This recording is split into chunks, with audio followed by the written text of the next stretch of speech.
Good afternoon, good morning, good evening, wherever you are in this big old wide world, ladies and gentlemen. This is the GLL Spring Masters. We're here to go through the final day for APAC South here for Apex Legends. I'm Nathanius, joined by Axel Toss, and that's right, we are on day 2. If you missed yesterday's action, it was all over the place. We had some fantastic games, and you know, Axel Toss, it's been some good times. Going through the schedule really quickly. Here is the overview for this weekend. So if you missed yesterday's show, we went through match 1 through 8 of APAC South, and then as you can see, we went through the same thing actually for the European finals as well as the North American finals. So you literally had Apex Legends to watch all day long here, and guess what? The same exact thing is going to happen today. Okay, there's nothing is changing. We've got tons more Apex Legends, tons more games to watch. And here are our results from that first day as we were looking at our schedule of games. Wolfpack Arctic really took a huge lead in that first day. Invade Esports, one of the other teams that got 2 wins yesterday, but even they still have quite a mountain to climb because Axel Toss, this has just been a pretty tough tournament for everybody except Wolfpack Arctic. They've kind of jumped ahead of everybody on their way here, haven't they? They have. They've had the most consistency amongst all of our teams. Third place, first place, second place, first place, second place. Just reading through a few of the results from yesterday. And that's why in the standings, their point advantage is so strong. As we're seeing a look at the prize pool, a decent amount of money available for these players. And also, we have a bonus match on Sunday tomorrow, so we have more Apex Legends today, and there's a show match happening tomorrow. So that's right. I love it. So much Apex Legends happening. Yesterday was such a full day, and here's the leaderboard, that full leaderboard I was talking about. That point differential, Wolfpack Arctic just separating themselves from the rest. But we're through half. We're at halftime. So as I said yesterday, anything can be undone that was done, right? So we'll see who can rise up here today. And I'm interested. You guys in the chat, let us know your favorites. Also, let us know where you're from. I'm curious. Where are you watching from right now? Yeah, and man, I think the most insane thing that we were talking about yesterday. So Wolfpack Arctic has over double the points of second place. So they are really, really, really far ahead. But second place through 10th are only within 12 points of each other. From 10th place to second. So the gap there is incredibly small. It's not too far-fetched to say that any of these teams could at least try to contest up for that second place prize pool, because we were talking about it. There's a good amount of money at stake. Everybody, of course, you want that 5G first place, but Wolfpack Arctic, I don't think I'm going to talk about them possibly throwing this position away until we have them die like 3 times with no kills early on. If that happens, then maybe the conversation starts up. But yeah, as you said, they've been so consistent, deep finishes in every single game yesterday. And naturally with 61 kills and a couple of first place, you're going to find yourself very far ahead. That is exactly where they are. Grape, the team that beat them in the ALGS finals for the winter circuit, for APAC South, just barely, who beat them, are trailing by half as many points. I don't even know where I go to break it down, because everybody's kind of had a methodical sort of approach to the tournament from this region. It hasn't been quite as aggressive, but Axel Toss, nobody seems to be able to keep up with the Wolfpack. Yeah, it's impressive. I will say something interesting that happened yesterday with a couple teams. Invade for one, right? At the end of yesterday, they won 2 games in a row. So they're like, okay, we're just going to win twice in a row to end the day yesterday. The 2 games before that, they got dead last. So yeah. So I'm really looking forward. I'm looking to, see if some of these teams can kind of, show consistency, right? It's fine to have a great game and to win a couple times, but can you really tie it together? And if we can see that today from one of these other teams, other than Wolfpack Arctic, then we're going to see a close day. But at the same time, it's very likely that Wolfpack Arctic can just come out of the gates running hard and keep it up what they were doing yesterday, keep it up today. However, Wolfpack Arctic, they got 17th, so they got second to last place in their first game yesterday. Something interesting to consider. But we know how much kills affect things, points. If you can have an amazing game, and maybe it's this game that we're going to see coming up in a second. If you can have an amazing game, rack up a ton of kills, we know how many points are out there. And that happens in some of these lobbies across all the regions. You'll have one team just completely wreck the lobby. Maybe they get amazing loot early and they're just able to make it happen. Maybe they get fortunate with some third parties. But sometimes you'll have a team just accumulate so many points from one game. And that's what all these teams really have to look for. And if they can do that once or twice, then they're back in the ball game. Yeah, we had at least one game where I know one of the other teams had like 15 kills yesterday, which was nice. But it's just so hard to compete when Wolfpack will just show up one of these rounds and drop a 20 bomb after 20 bomb after 20 bomb. And the rotation patterns have been very aggressive, like we've been saying in the APAC region. APAC South has not been quite as aggressive as APAC North, which we actually covered the finals, Axel Toss and I together earlier this month. But I'm thinking about it, and I'm trying to think about where the holes are, where people maybe make changes. I ask myself, are we still going to have the Revenant on? I think it might have been K7 Revenant, Crypto. We had the Revenant Crypto squad with the Horizon. I think it was something like that.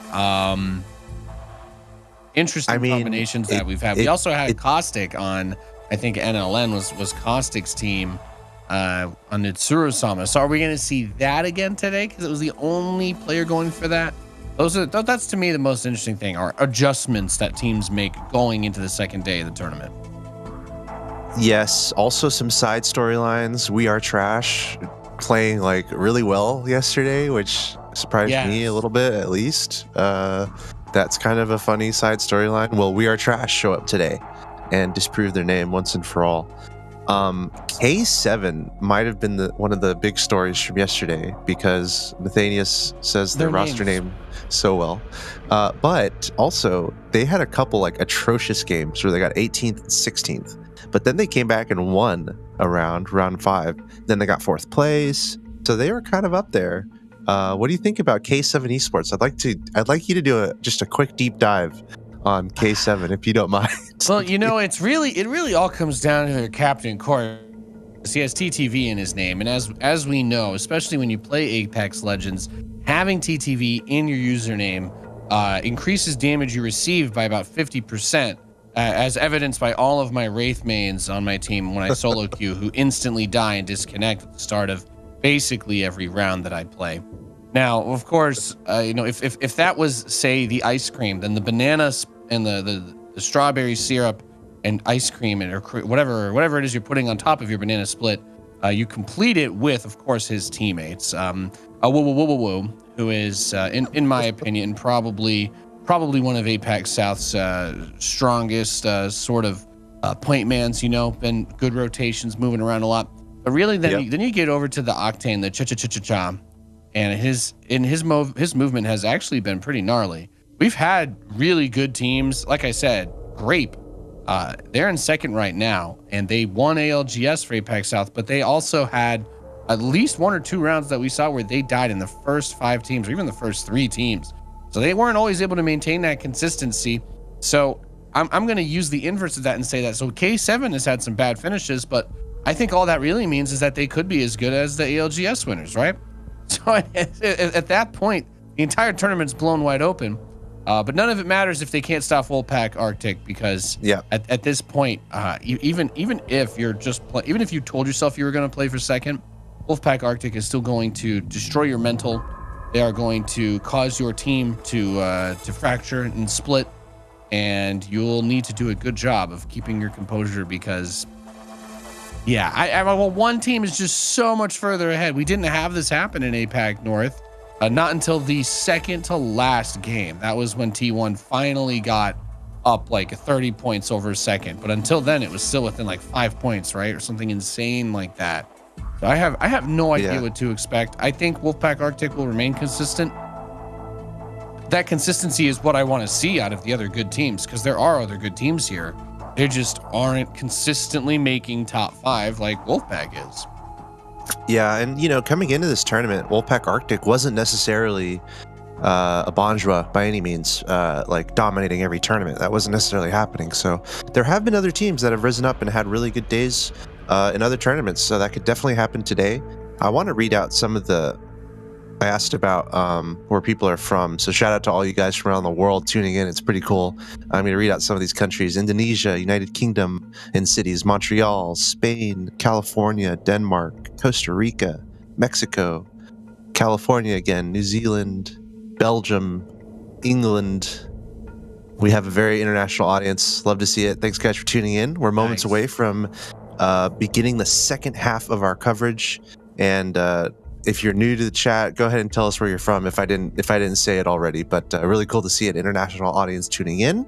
And again, we have a full day of Apex Legends today, covering the APAC, the remainder. It's a finals day across all these regions, right? So we have the final of APAC South incoming right now, and we're about to get into the first game. And then we have other regions incoming as the day goes along. So make sure you're buckled up and ready to watch some Apex Legends today. You're in the right place. Hell yeah, as we are getting into it. Excellent timing with that, by the way. As we take a look at Wolfpack Arctic dropping in for match 9 of 16 as we start off our second day here at the GLL Spring Masters for APAC South. And just to quickly clarify for anybody, like you said, anybody who may be just tuning in for the first time today or wasn't able to catch all of the information yesterday, the point system is just straight up 12 points for first place, goes down to 9 for second, 7 for third, etc. You get 1 point per kill, so you're getting those frags is going to be super important for everybody in the game. But also, this is not the ALGS match point system. So whoever has the most points at the end of all 16 rounds, we played the first 8 yesterday, playing the second 8 today. Whoever has the most points just wins. That's it. Period. There's not too much else. But you know what I'm already noticing? It looks like quite a few teams have dropped Fragment West compared to yesterday. It seems a little bit more condensed and claustrophobic there. They're starting to fan out. Okay. I was wondering if we were going to have some early skirmishes in this one, Axel Toss. Yeah, that's an interesting area too, with some tricky high ground, tricky low ground. I don't like fighting there. But yeah, it looks like we are seeing an early fight for territory, which is very surprising. And this is kind of a, there's not a lot of loot in this specific area where these guys are. We're not jumping in immediately because there's going to be a little bit of latency in the early stages of these games. And that's just on our side, and that'll go away after a minute or so. It's not affecting the players as much as it is the productions in Europe. The games being played in APAC South, sometimes it'd be like that. We don't have quantum tunnels yet for sub millisecond latency. Not yet. This building though, another team coming over though. This is kind of fun. Yeah, that's one of my favorite positions actually. One of my favorite drop spots in this game is that specific building, but it's turned into a bit of an aggressive position as INV not only gets a cleanup there, but then the move in comes in. We got Cleason and Mix with Heavier Savior coming in there as well. So the first two teams then eliminated at the beginning of this round pretty quickly. Not something that we have seen quite as often. Yeah, just 18 squads left. Take a look back over on X team northeast of that epicenter. You've got the ult ready on Octane, so if you want to try to disengage or just YOLO it into the enemy team, both solid options. Go for a little W key strategy. You can also try to play it safe. If you die here, you're not getting any placement points. So that's the risk these teams taking these early engagements. Of course, you can get those kill points that we were talking about earlier, and you get some good shots in with that alternator. Really good control on the fire there. Amazing attachments to have found immediately on the drop with it. So he's got a good setup to try and take this trade. Stim's going to pull back. You're waiting for that opportunity to come in. I think with that purple mag, alternator gets a little bit dirty in this situation. Devastating early game weapon. Don't need too much. Got the hammer points on the P20. Clapping on that Gibby. Couple of good shots come in, and the team from the backside helps clean it up. So we get to watch Belkun basically cash in a triple right in front of our very eyes. Well, if you weren't awake now, Axel Toss, I know it's 4 in the morning for us, but I'm starting to feel it. I'm starting to feel a little bit of that blood pumping. It's cool. It might point to a mentality of these teams right now that they need to be aggressive. They need to rack up kills. There's no continuation from here. There's not 32 rounds, Nathanius. There's 16. We're not playing for another week. No, this is the last day. So these teams have to make a decision. Are they going to be aggressive? Are they going to third party these fights? And are they going to rack up these points that they need? Or are they just going to sit around and try to hide somewhere? And I think we're seeing a bit more aggression today, and I love it. I'm here for it. As we see another fight unfold. You always like it when these guys are a little more aggressive versus what we saw once or twice. Oh, here's our famous K17. Take it away, Nathanius. Yeah, we've got K7 over here, and there's Noobles and Renji Maru as well. So they're kind of in an awkward situation with them and Knight on this spot. And we got to cover actually both these teams a good bit. Woo tries to take the peak there on the Gibraltar, not able to get it done. This is the Octane we were talking about, got the flatline rolling, blue mag, so decent reload speed, decent capacity. Roy steps up with the scan on Bloodhound.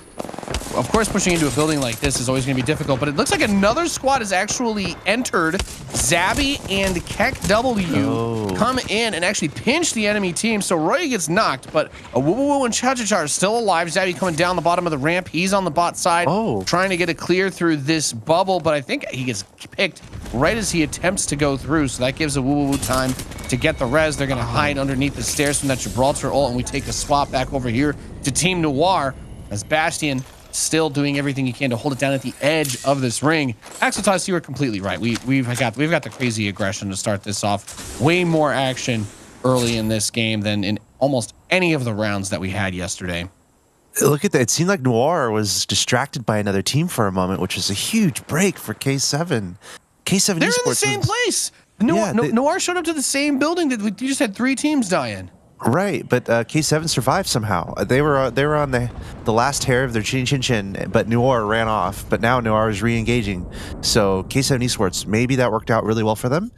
Certainly, they have a lot more shields than they did just a couple moments ago. So we might have another fight unfolding here.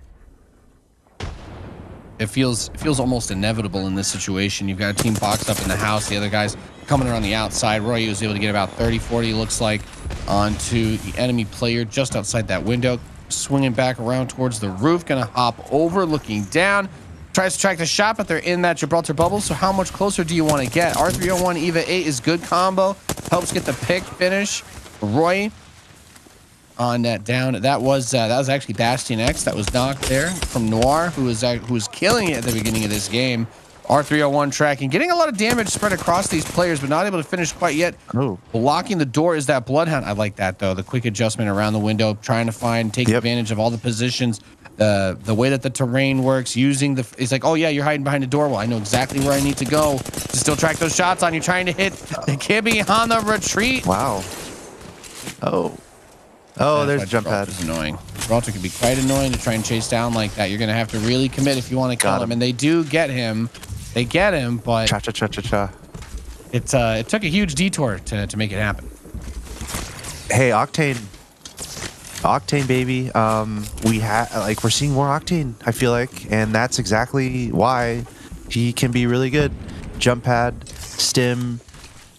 That Gibraltar was tracked down in a matter of seconds by the Octane here on K7 Esports. So pretty cool to see that utility in action. Also the combo with Bloodhound.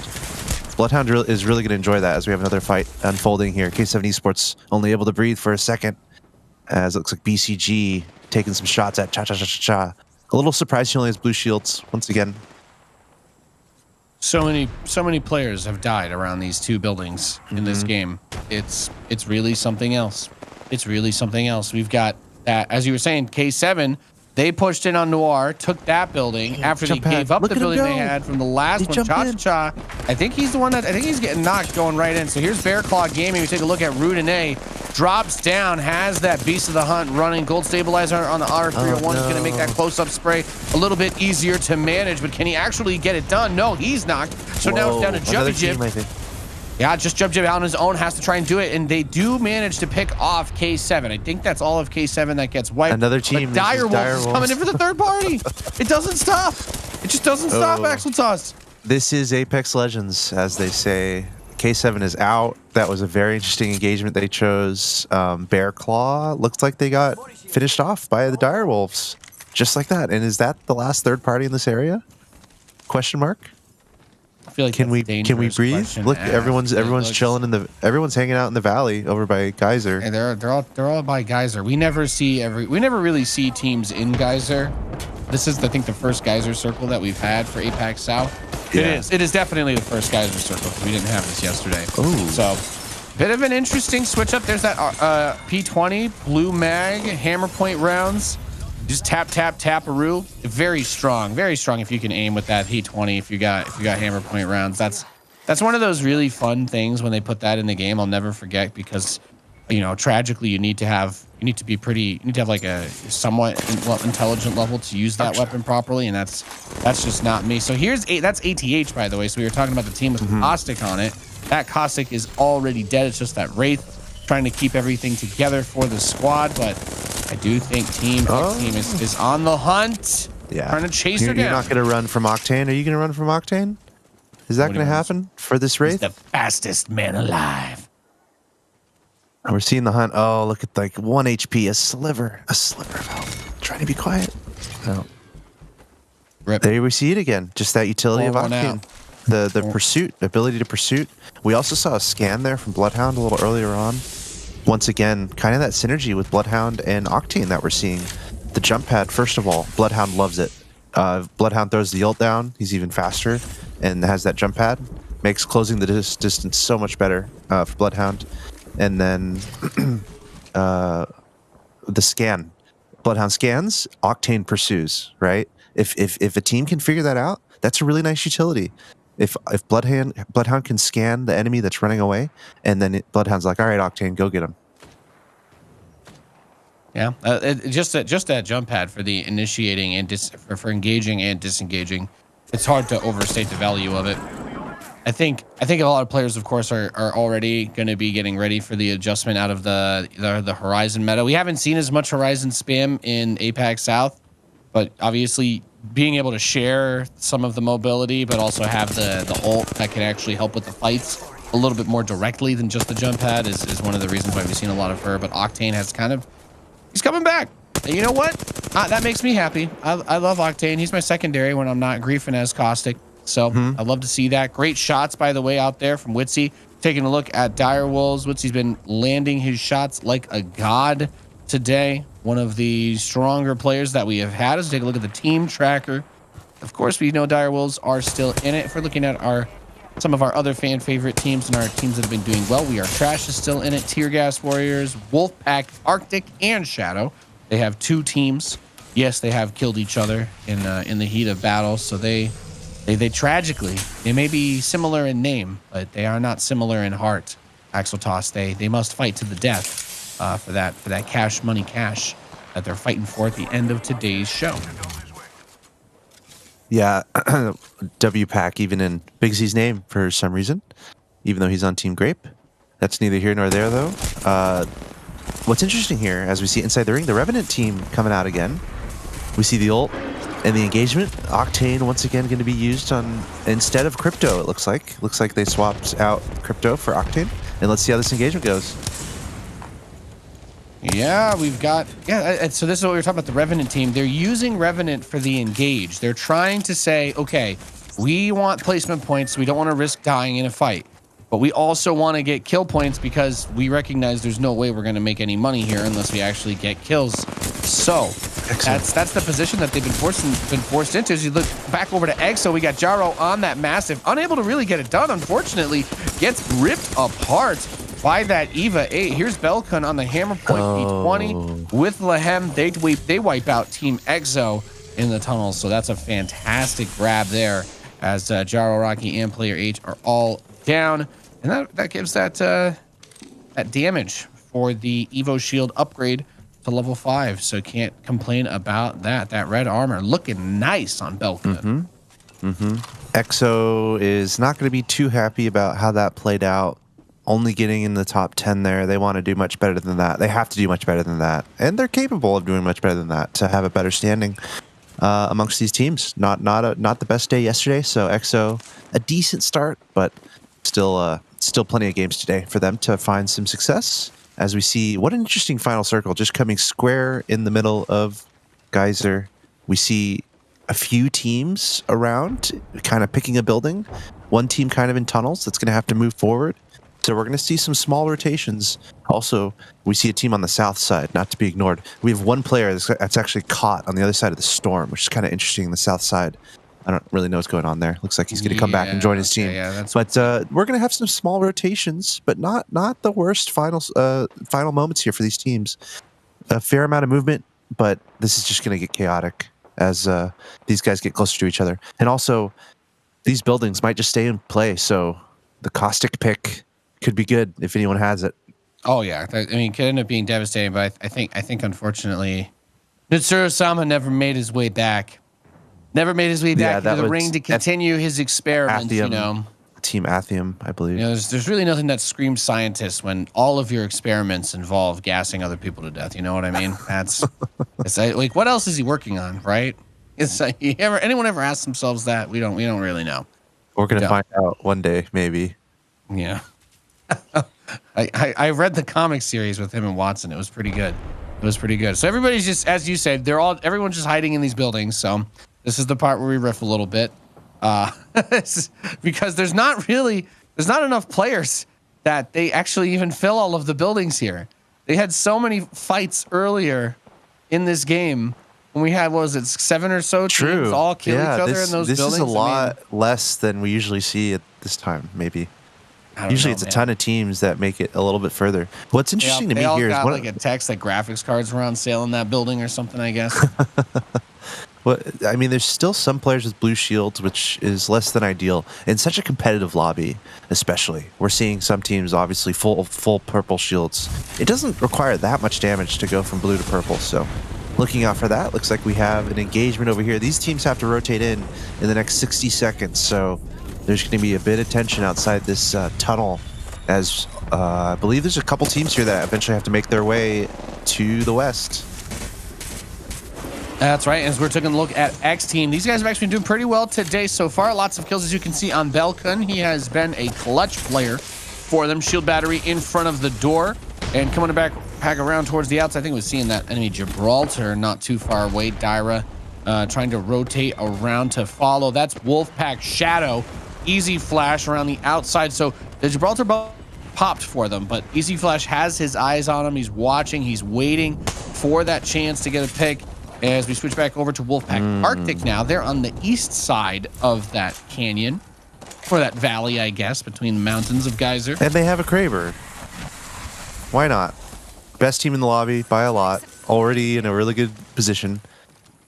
Have a nice Kraber in your pocket. See that Kraber? Let's get that Kraber headshot. Let's give everybody in chat PTSD. Let's go, baby. Let's go. Everybody's already disoriented from how much action there was at the beginning of a batch.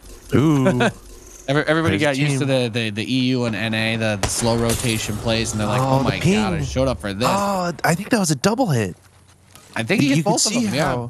He was waiting. He didn't shoot it first, and that's so important. Kind of mentioned it yesterday. He was pinging like crazy. His team took shots, and then he followed it up with the Kraber shot, and actually doing so much damage.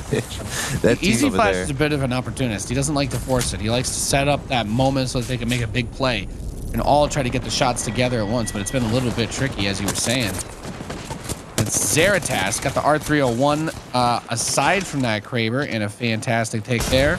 They don't really miss their shots, if you guys haven't noticed. So that's one of the reasons why they've been doing really well. Nice portal, trying to get out of there. It should work out for them. It looks like another team coming in to try to engage us. Wolfpack Shadow, the cousin team, trying to take down Wolfpack Arctic. Are they going to be successful?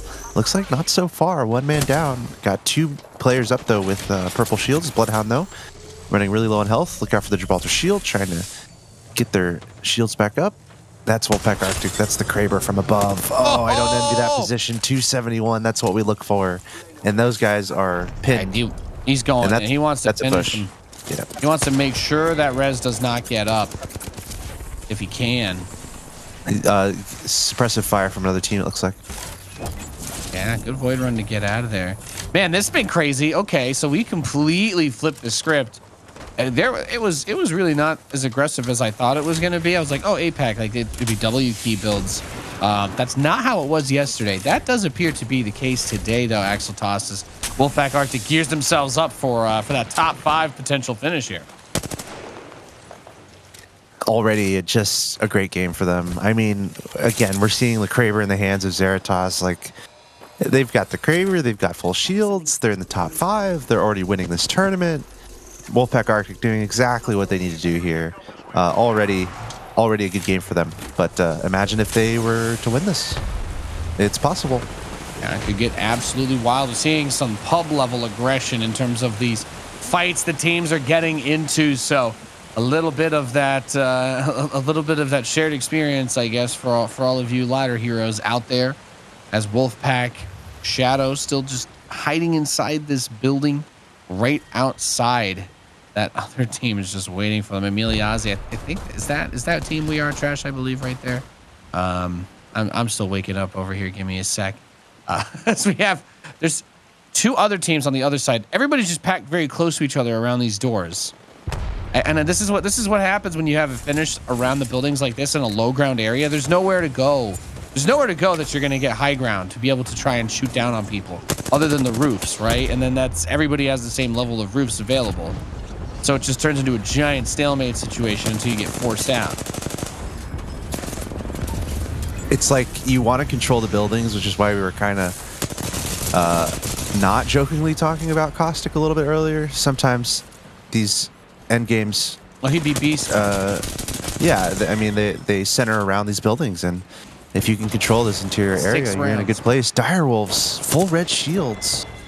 Rekasan only has 6 bullets. He's got 4 bullets left in that R301. So ammo was becoming a little bit of a problem for him.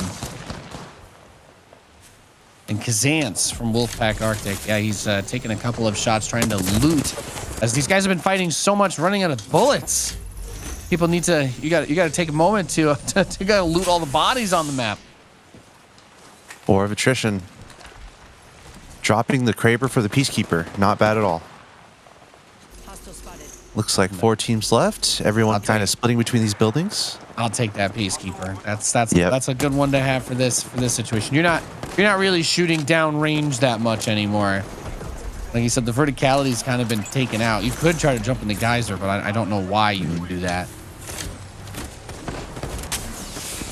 It's all about spacing. You don't want to be third party. You're trying to get these other teams to fight each other. That's just 4 teams left, right? Okay, there you go. Well, I think that's We Are Trash. That's just getting cleaned up right there. As Direwolves on top of the building. Wolfpack Arctic. There's the bubble coming down from Gibraltar. He's got the EVA. He's going to drop down on top of the enemy. Gibraltar gets at least, I thought he got a full shot in on him, but he wasn't able to capitalize on it. Zeratas going for the battery on the outside, but he's all on his own. Direwolves, they've got this. I think it's only 1 up from Wolfpack Arctic, but a huge game for Wolfpack Arctic here. They're going to get second. Direwolves should win this. Yep. So a big fat dub for Direwolves to take the first round of the day. So as I said, we have 8 rounds today to determine who our champion is going to be at the end of all of them. So after the first one today, 9th overall, Direwolves, they do pick up another win. But here's the thing, Axitas. Wolfpack Arctic is still finish second. Even if they don't win, they've been placing highly. Too. Yeah, they got a ton of kills. They've been placing highly. It's still their tournament to lose at this point. I love how this started, though. A lot of fun, a lot of aggression from a lot of different teams. Everyone taking out each other early. And that might be because this is the final day of competition in this tournament for these players in this format, in this setting. So you got to show up, you got to get kills, and you got to try to close the gap between our first place team, which is Wolfpack Arctic. But no one was able to do that. Direwolves, maybe, yeah, they ended up winning, but Wolfpack Arctic getting second place, doing exactly what they need to do. I wonder if they're going to have the shot here. We had whoa, whoa, whoa, and cha cha cha cha cha in action, but looks like We didn't see them there, but they were eliminated. Juicy Cravers at least a little bit. Yeah, they were eliminated a little bit earlier, but still had a couple highlight reel shots. And now, of course, getting onto the end game at Geyser area, Direwolves, not too much trouble, playing it really well, navigating it nicely. That's how you kind of treat an end game. You can see their health was pretty okay throughout that, which meant that they were able to be the team that was third partying and timed their engagement really well. I thought they did a great job at capitalizing on that. We're going to tally the scores, take a quick break, ladies and gentlemen, and we will return. Go get yourself water, go get yourself a coffee. We'll see you in a few for more GLL Spring Masters.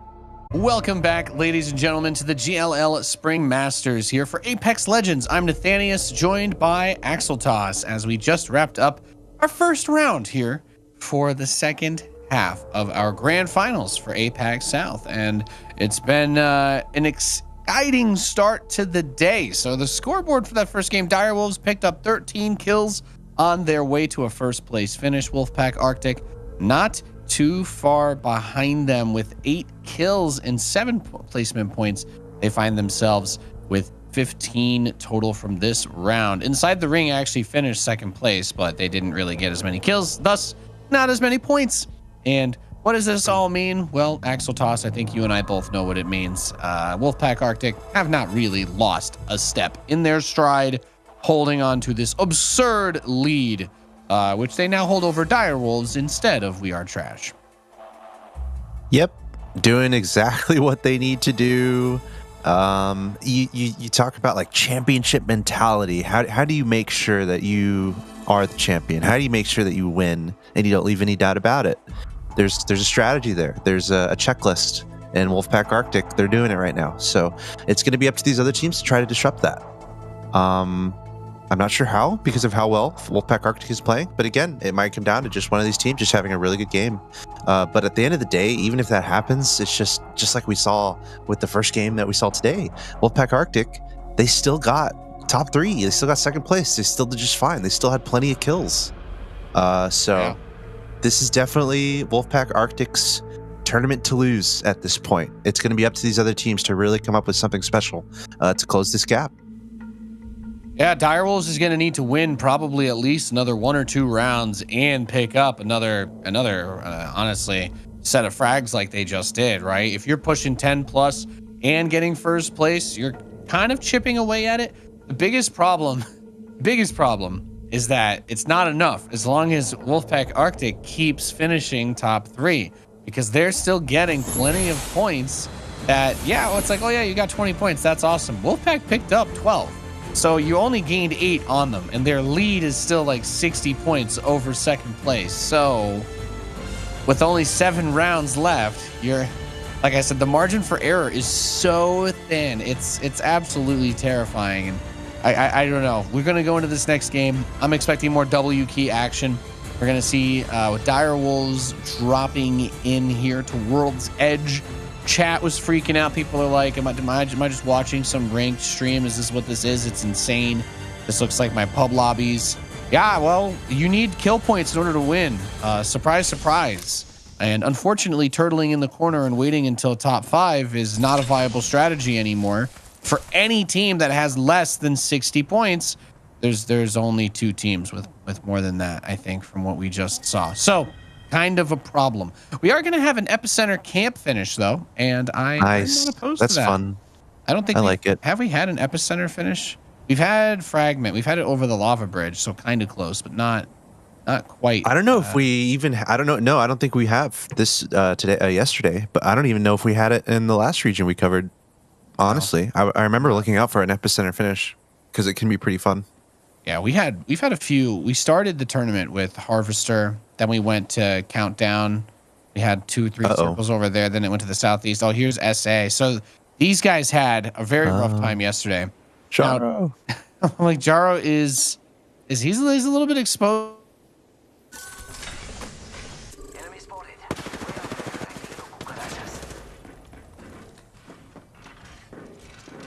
Yeah, Jaro having a lot of trouble here. Run. How did he get in this sticky position? Get out of there. His teammates coming over to help, but sweet assists, as Nathanius was saying, they're not they're not doing it as well compared to our other teams. In fact, they've gotten last place a few times. Now we have a third party coming in. Oh no, EXO. They did the kind of get a ultimate redemption bait thing going yesterday towards the end, but yeah, so sweet assists and things. There are we're there are sweethearts. We're trying to root them on a little bit because they're not faring too well in our overall standings. But unfortunately, I think EXO almost served his bait there. They were trying to get a free kill, but now they're getting third-partied. Nice little fight in the tunnels. Well, I mean, they kind of tried to chase, right? You're looking for something that you can pick up, but I see Belkin's name and I start to get nervous because he had probably one of the higher kill counts of any of the individual players in that last round. So he's definitely been a force to be reckoned with, coming in, cleaning up for his team. Unsurprising to see that by any means. Like, these guys have been dominating. I'm sure we're going to see them make another deep run this round very late as we take a little swap over to K7. And these guys have been putting up some solid fights. Unlike APAC North. If you tuned into APAC North, you might remember that this town was a very deadly place where lots of people killed each other in the beginning. And we haven't really had that in this tournament, not for APAC South, thankfully. There's still multiple teams close to each other. However, K7 are in a little bit more of a rotate away spot. They could stand and deliver if they see them. Yeah. There looks like some invasive tactics for now, and something that I'm really enjoying. We've mentioned it before with this Octane play. Just tuning into these Octane teams and seeing their movements, seeing how they decide to take engagements. We're seeing more teams run Octane, and it's fun to kind of see, how they use Octane. There's a lot of dynamic abilities there. Last game, we saw cha-cha-cha-cha-cha and whoa. They got knocked out. The team, they didn't make it too far in the game. And what I'm curious about with Octane that sometimes maybe I run into, the YOLO factor. Does anyone know about this? And maybe it applies to other champions, but other legends. But with Octane in particular, the YOLO factor can be a little strong. You might get the itch sometime because you're always running around really fast. You want to fight. You might get the itch to YOLO and just jump into a fight. And I think we saw that with K7 Esports last game. I don't know if anyone noticed that, but they took a kind of a poor fight and they just jumped in. So you gotta kind of have a little bit restraint if you're playing with an Octane on your team, and be careful about that YOLO factor. So I'm gonna be looking out for that a little bit.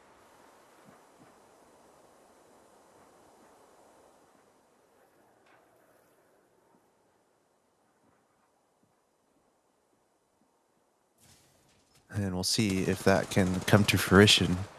But the moral of the story is be careful if you got an Octane. We see a bit of posturing between EXO and PK. Looks like neither team willing to make the fight happen. Although look at the shields from PK. We're seeing double gold shields from them. Meanwhile, EXO with just blue shields for Jaro and player K. So I don't know how confident I would feel if I were EXO in this situation, because they don't have the best shield, so we'll keep an eye on that. We see Skyhook becoming pretty popular for a few teams. There's some teams down on the bottom right-hand side that have to do some pretty wide rotations to make it into the top right, but I'm excited to see this Skyhook ending, as I believe Nathanius is trying to figure out some things on his end, so apologies for that, but he'll be back. And we have a fight unfolding. Grape looks like they're in a little bit of trouble, having to shield up. Got some purple shields there.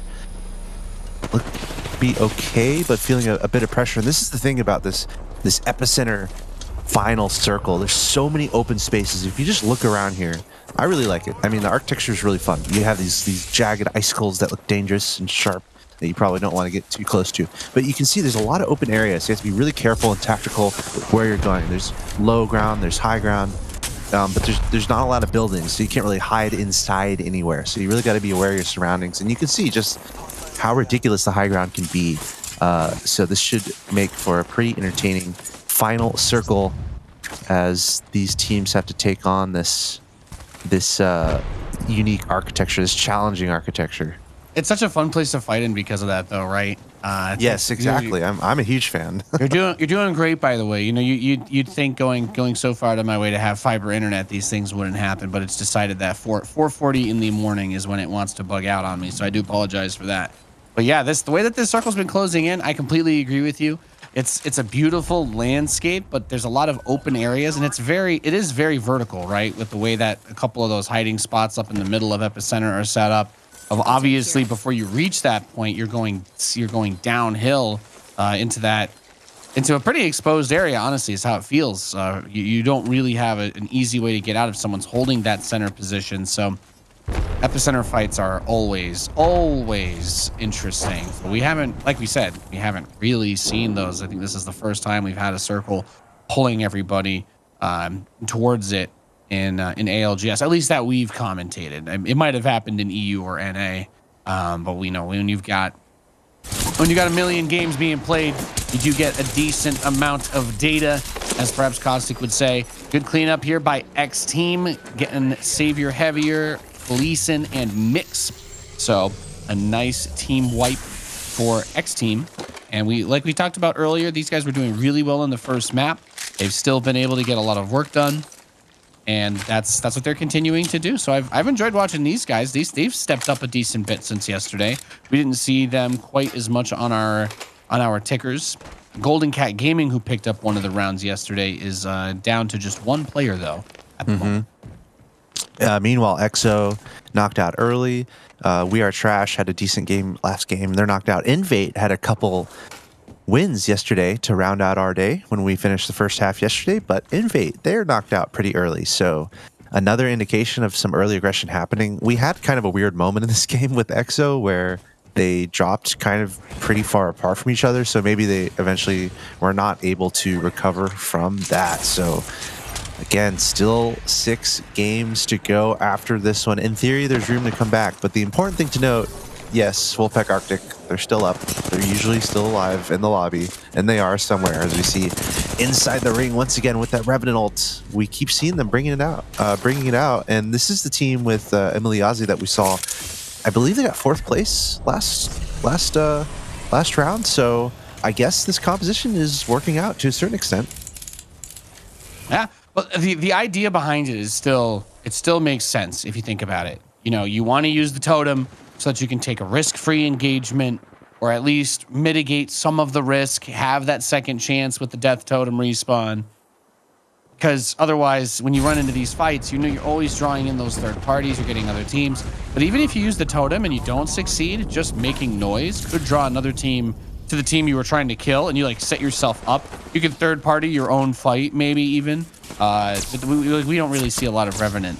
And I think that's the only Revenant that we've seen here in APAC South, probably because that's not as easy as it sounds. It's a very situational. And maybe you have to get a little lucky, but if you're able to use it properly and effectively, I can definitely see the strength with it. I mean, you're just getting another free engagement if you're using that Revenant ult properly. So if you can do that in these competitive lobbies, more power to you. But we don't see many teams try it. So we'll have to see how that works going forward.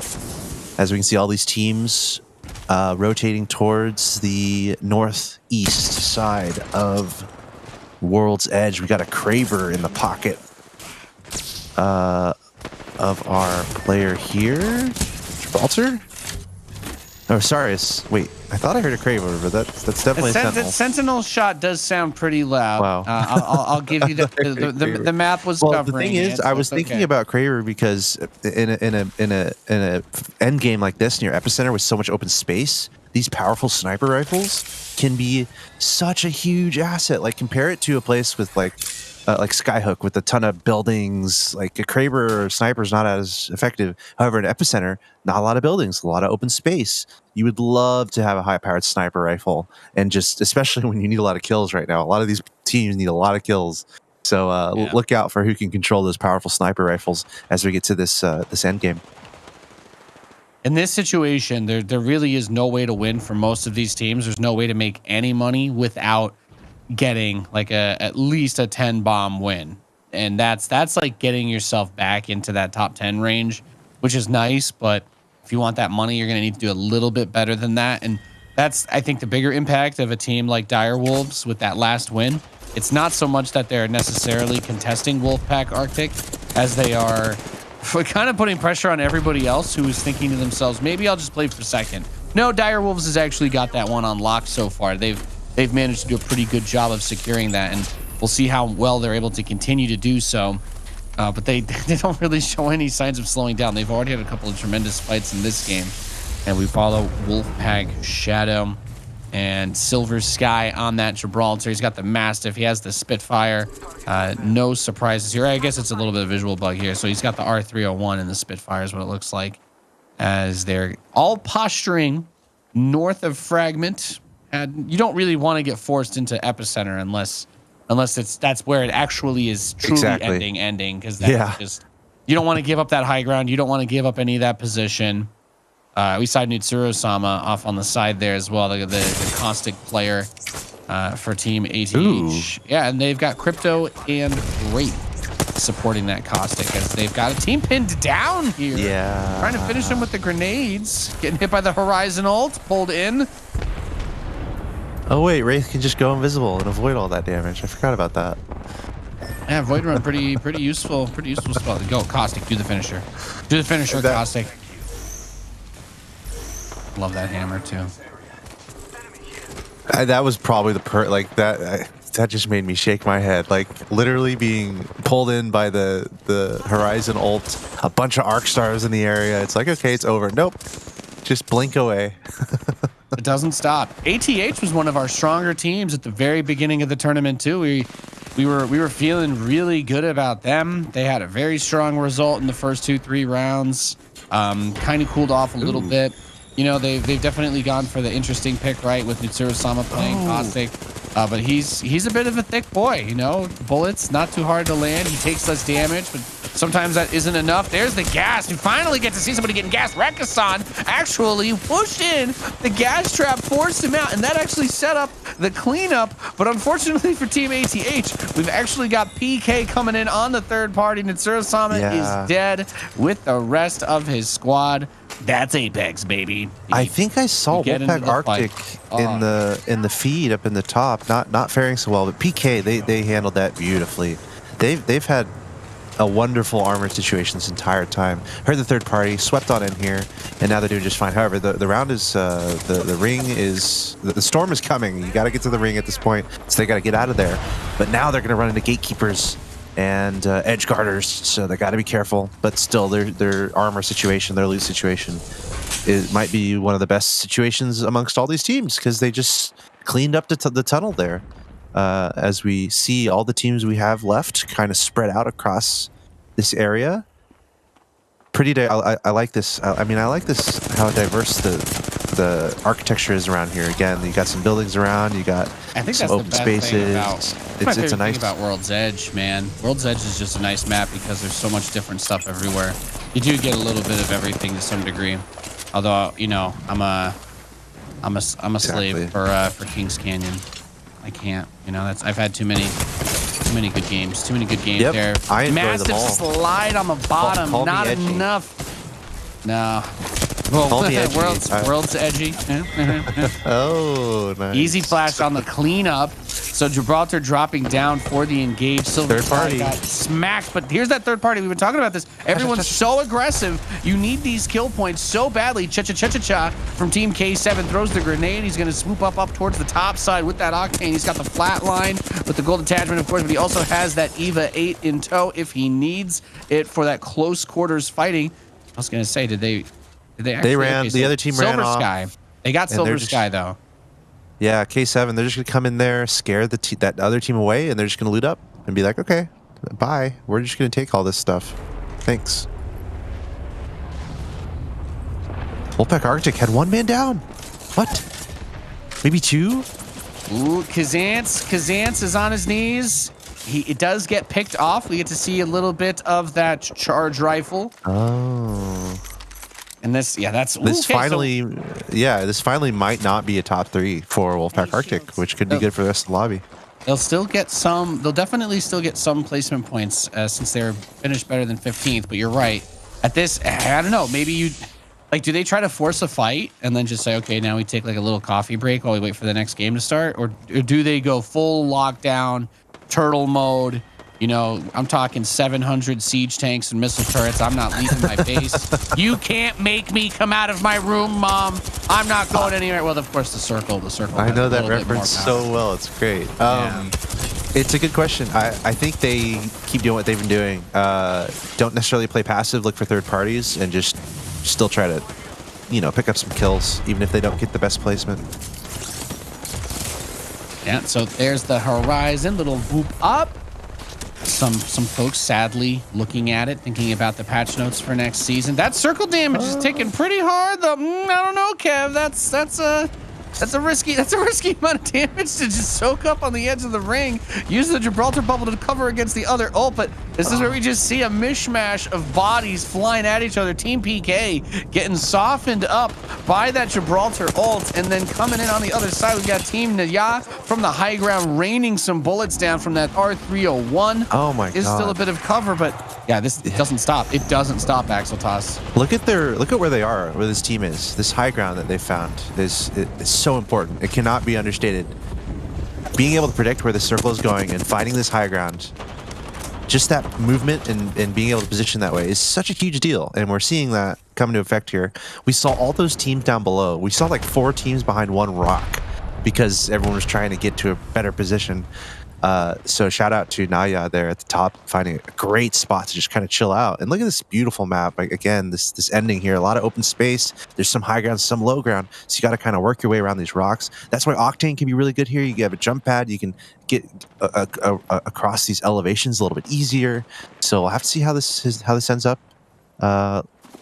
Usually high ground position is fares, painful though, yeah, right? High ground usually fares the best here. Yeah, because the other thing is they're also down. Jubba Jib got picked off a bit earlier, so Sun Series and Rudine on their own on the low ground need to find a way to rotate while people are above them. It's just you're asking for a little bit too much there. Sun Series gets knocked. Rudine, I mean, his only choice is to just kind of just stand there and die, and that's exactly what happens. We get to see that Peacekeeper off EA. He's got down on his shields, about 70% health remaining. Takaya-san gets knocked. He does switch over to that flat line and gets a good mag out. Can't really afford to take any circle damage. So he's going to try to go for the armor swap. Unfortunately, it is not 100% there. And K7, right, TTV on that charge rifle is letting it rip. The positioning here, look, they're just looking back like, okay, we're up here. We found this nice little rock. And look at all these teams in that direction. 2 squads left. K7 Esports, I think they've got this fully shielded up. They're doing the third parties. They're just throwing everything they have across the other side of this ring. And we're seeing explosions everywhere. They're taking a little bit of damage here. Some nice arc stars from the other side. Looks like full shields are able to come up from this team that they're fighting. This 1 versus 1 situation. Let's see who comes out on top here. K7 Esports still looking really good. Yeah, I got a good knock on Renji Maru there. And dropping on top of, I think this is one of the last players that they have. Cha-cha-cha-cha-cha moving in from the behind with that. Eva 8 taps the Wraith in the face, and K7 picks up this round. Well, you know what? I feel like we've invoked some sort of dark meme magic through the power of a woo-woo-woo, Koi, and cha-cha-cha-cha, as they have managed to pick up this round in stellar fashion. And that's when you talk about why people like to play Octane, why you're going to give up, you know, the team utility and just have the jump pad, but then 2 abilities that's just for Octane himself. That's where it really pays off in spades, right? He's able to zoom around the side. He gets that Eva 8 shot. You're also causing a distraction. But he had to run away. He had to run away from that Gibraltar ult earlier. So, and this fight was just a beautiful, by the way. I got to watch Caustic gas somebody, and that really warmed my heart for a competitive Apex match. Yeah, the ending of this game was really cool. And paying attention to the Octane player, cha-cha-cha-cha-cha, is something we're going to have to do as we get to the end here. And Nathanius, I'll probably let you take the commentary for the final moments of this highlight. But yeah, man, the Octane play, the movement, so good. And also the positioning, knowing where the storm's going, knowing where the final ring is, and being in the right place. Look who's on top. The high ground position, they had the vision. Cha-cha-cha did not miss his shots at that Eva 8. And that was just really good play. When you're able to set your team up to have those opportunities where somebody's in a shootout with someone else, but then all of a sudden they have to watch their side because you're going in at 700, kilometers an hour on the flank. Like, what are they going to do? Well, you know what we'll do? We'll tally the points and get you updated on where everybody stands. We'll see you in a few. You're watching the GLL Spring Masters. What is up, everybody? Welcome back to the GLL Spring Masters for Apex Legends. I'm Nathanius, joined by Axel Toss as we take you guys through the APAC South Finals. Today is day 2 of 2. That's right. Tragically, we have to crown a winner today, and the APAC South tournament will come to an end. I know you guys are upset because you realize that after watching the W key madness of today, it will be a whole lot of camping, turtling, and slow rotations for EU and NA later on. So enjoy your action while you can. Axel Toss, we've getting some scoreboard updates after K7 with first place and 9 kills grabs 21 points in round 10. Yep, the first question everyone is asking is, where is Wolfpack Arctic? They are number 1 in our standings. It's their tournament to lose at this point. And it looks like they did not pick up that many points that game, so that's good for the field. K7 Esports behind the power duo of whoa and cha just having a great game. The Octane play at the end. You mentioned W key. Maybe there's a correlation with the Octane stim key, right, where it's all like gas, look, no brakes, baby. Yeah, it's like go find those kills. You got to do it. Wolfpack Arctic 135 points. Direwolves kind of picking at it a little bit, just lightly, very lightly picking at it, but still a long way to go for these teams if anyone's gonna catch Wolfpack Arctic. Yeah, they haven't like maintained that double the second place point metric that we were losing our minds over earlier, but still a 50-point gap is quite nice.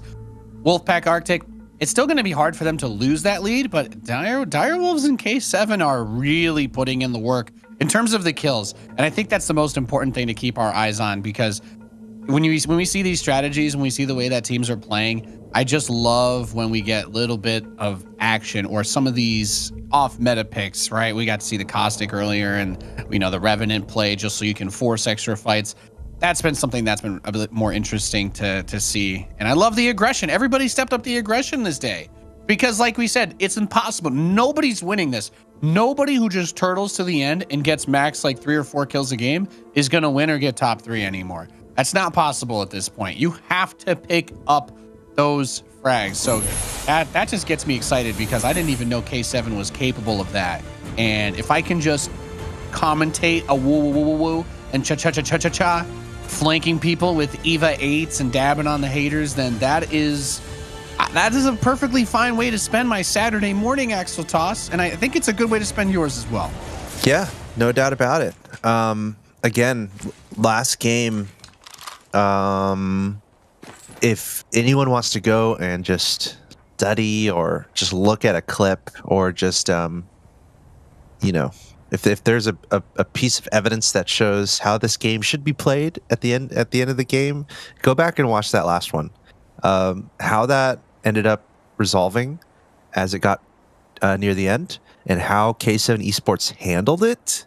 This meme team, this dream team, the meme dream with team, the power duo, cha and whoa, they handled it so well. It started with positioning, staying out of the crazy fight that was happening at the edge of the ring.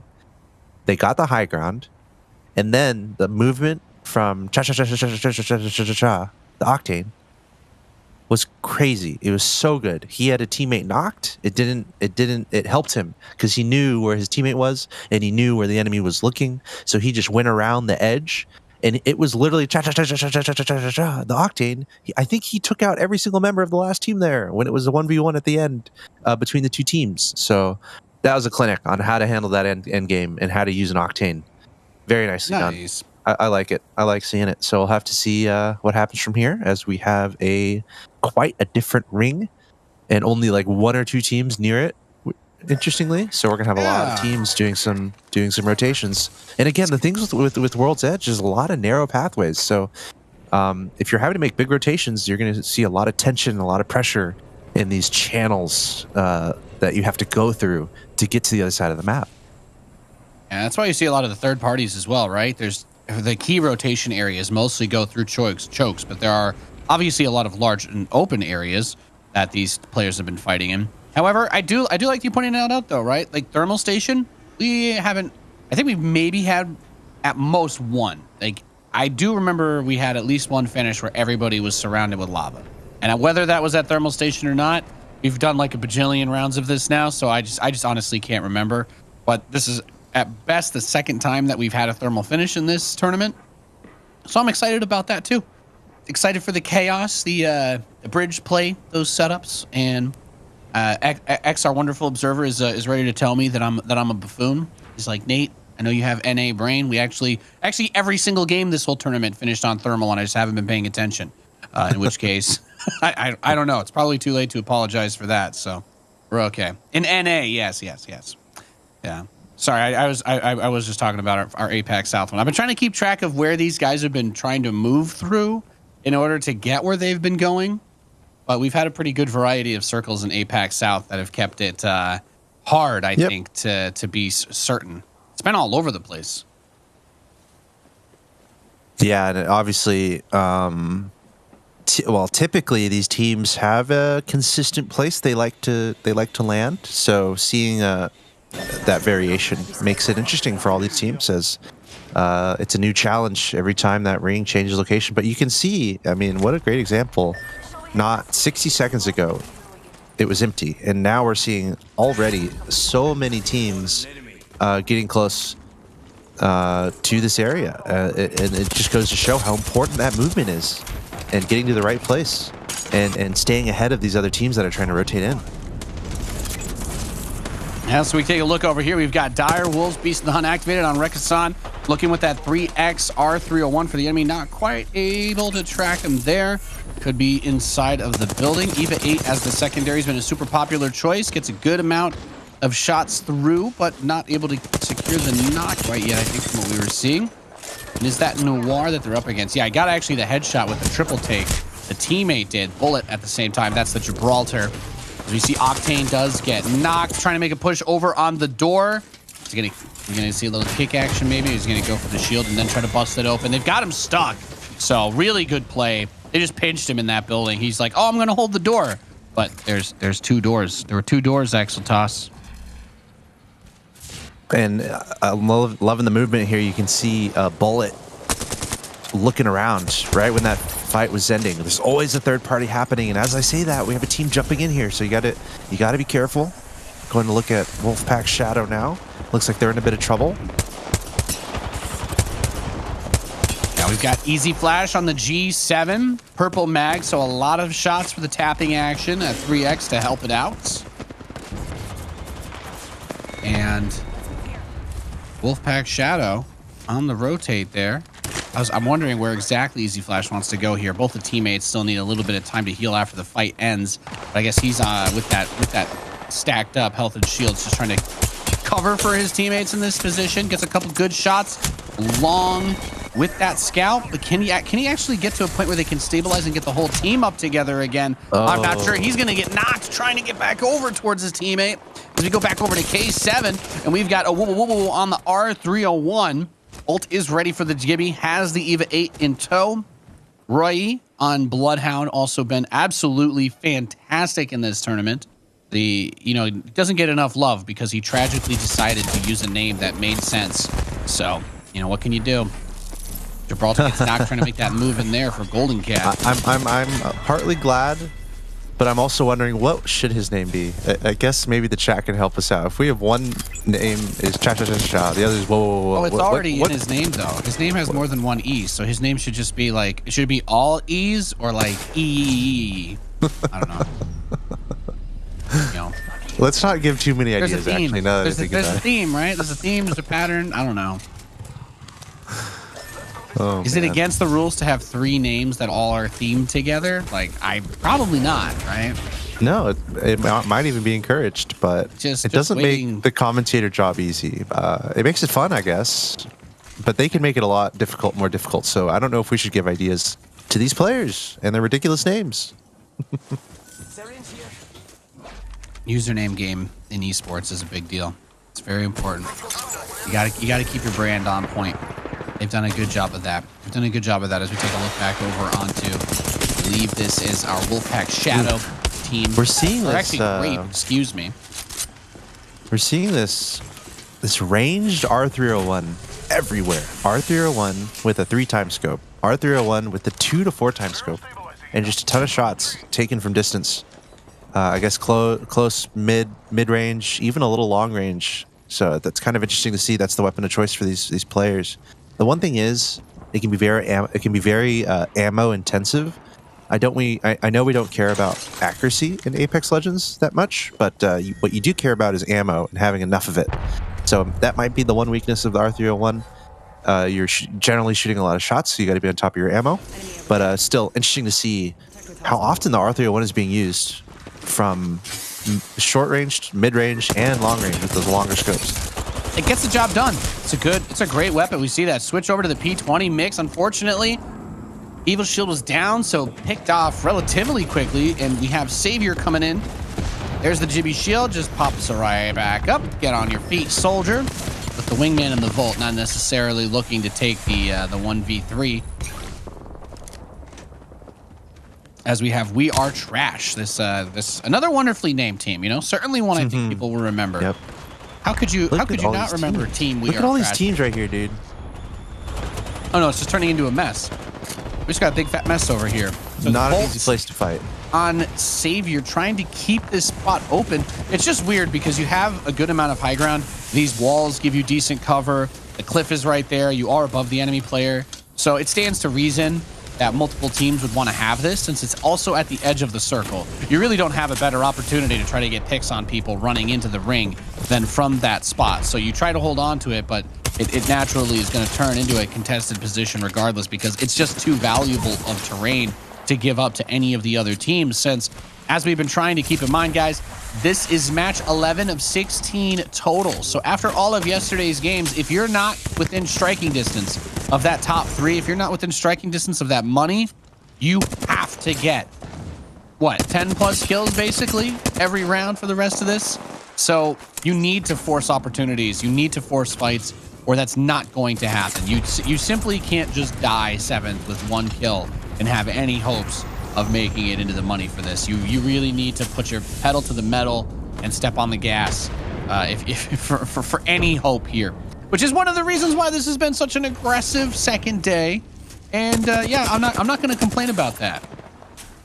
Yep, you got to rack up the kills. You have to. There's no other option. And that means the moment you hear a fight, you are sprinting towards that fight, because you don't want other teams getting the kills. You need to get the kills. So I love it. We'll have to see if anyone can catch Wolfpack Arctic, but that's going to be a very difficult task indeed. And I'm almost certain that they're still around in this lobby. Still 14 squads left, and we've had quite a bit of mayhem the past couple minutes as all these teams rotating. All these teams rotating towards this ring. But looks like we have a bit of it's like a long distance for a moment. Yeah, it's like a long distance poke. Actually, another team looks like it was coming up from the other side of where that mountain was. Bunny Hop got his shields knocked off. So a couple of teams are starting to get close together. XFam, I have my eyes on them. Belkun has been a devastating point man for his squad, picking up tons of frags all day on that Octane. He's actually just been a nightmare. But you can see Saber on the side, Emiliazi. Those guys are all pretty far away in this spot, though. Nice big open cliff terrain. It's a beautiful sight as we switch over to Wolfpack Arctic, our team that is quite comfortably in first place overall with points, and they've gotten there by just playing fantastically. Can't say enough good things about them.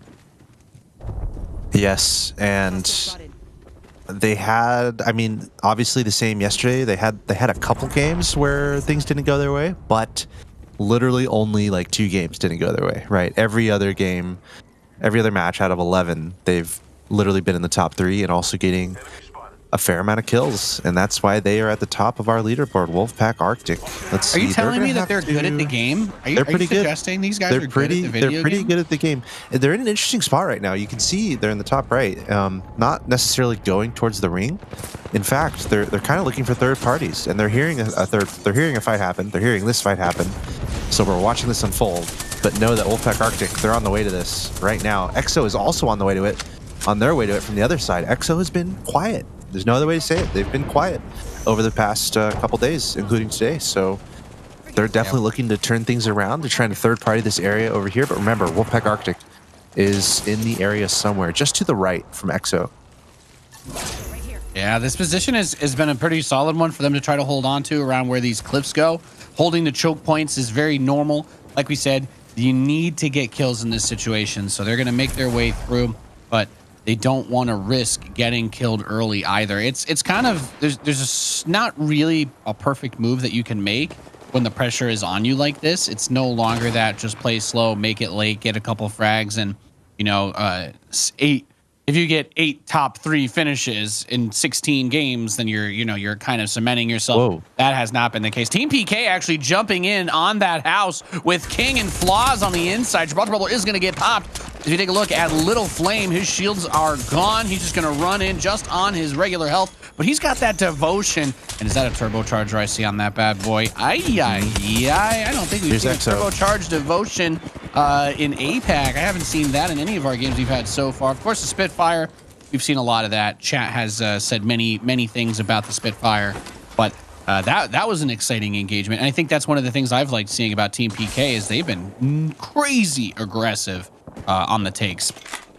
Yes, and EXO was literally waiting for that fight to happen, and they sprinted in there to clean that up. So EXO doing a good job timing that really well. Wolfpack Arctic ended up going the other way, so they were close to that fight, but they didn't go and engage it. We can see them here engaging over here. Plenty of purple shields to their name. Should be okay. Good bubble outside the house. You've got cover by the house, obviously, but whether or not somebody's in there for the engage, you can kind of not a lot of that. ammo. Look, good I was talking about this earlier. They've got a team coming in on him here, Axel Toss. There's the Void Run in case grenades come in, and is he trying to put he launched the flames inside of there. We have not really seen much fuse play at all. We got Kit Meanie on the fuse, and that ring of fire. Well, when you fire it into a place where there's not much room for it to spread out, it doesn't, and you just straight up, you're burning. He's burning the house down over here, but unfortunately, it's not going to work. And you want to know why? It's because they tried to go toe to toe with Wolfpack Arctic, and unfortunately for them, yeah, that was not the play. That was not the play. Good cleanup. There's other teams around here. Make no doubt about it. Wolfpack Arctic though holding it down. Oh, did he? Yeah. We can see inside the ring there in the next building over from Wolfpack Arctic EXO. We see a player K over there in the distance. All 3 members of EXO still up, kind of watching what's happening here. And then we see a couple teams down below. But you're right. I don't see K7 Esports. Only 7 squads left. I think that's EXO in the distance.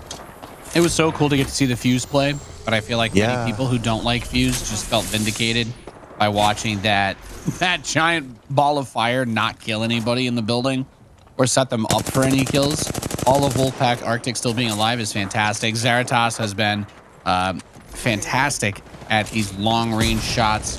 We've also seen Witsy over here on Direwolves be just an absolute monster. He's been taking a lot of these head-to-head engagements. We've seen the Octane players. You have to love the speed, but you also have to love the aggression to get it done with this guy. As we switch back over to Bullet L, it's gonna throw a thermite out and move to take this house. Also got his red shield, which is nice. Dire Wolves, they are in 2nd place in our standings right now. They're trying to catch up to Arctic Wolf, or Wolfpack Arctic. But the problem is, Wolfpack Arctic, they're still up in this game. They are still alive. So, again, it's not going to be good news for other teams. But anyway, We Are Trash come in here. They got the Gibraltar Bloodhound and Wraith combo, trying to clean up, trying to be the third party in this instance. 6 squads left. And it's been super intense. People tuning in. Welcome to APAC South. We've been getting very aggressive, as we've been saying. It's not a match point system. Oh, here's that Caustic finally paying off big time. Twizzy down. Zeratas taking a lot of damage. And when you have a couple of buildings like this in some confined spaces, Nitsura-sama has been able to deliver a little bit of opportunity for his team as Twizzy is dead. And Zeratas and Kazance, they still have a lot of shields, a little bit less health. Med kits are getting popped. It looks like they'll be able to get that done. But oh man, I love getting to see that. That's the dream right there. Nitsuru-sama, you have the caustic, you have control over a building. Full red shields too. Caustic traps are things of magic. You can put them and hide them and stick them in so many weird places. I know they've changed it a few times because you can't put them on top of open doors or anything like that anymore. Sadly, they've made some. It's not quite as busted as it used to be, but you can still use them to block doors that are closed, and obviously try to cut off corners that a player might run into as they go inside to take an angle. So that's always one of the things that I loved about that. You can try to play really smart and methodically with the position, but as soon as you get forced out of that building, you suddenly feel a lot less comfortable. Because caustic doesn't fare very well in the open, especially as you can see, you can just shoot the trap. So you need to put them in places where people can't get those picks on the bottom of them. Oh, player K here needs 141 damage for that purple shield. He absolutely needs it. We're in the late game here. You need as many shields as you can get. A lot of these teams have red shields, and this rotation, I'm trying to comprehend this rotation these players are going to have to do. Where is this circle actually taking them? Not into the lava, hopefully. I think this is messed up actually though. Like this circle is just not fair. So there's a lot of teams that are just stuck on the other side of the lava, and this is going to be. Well, you know what? This is actually just a reenactment of the Office episode where they walk over the coals by the beach. Okay, everyone's going to do it together. Everyone's going to hold hands. It's going to be magical, and some people will burn their feet, but that's a sacrifice I'm willing to make.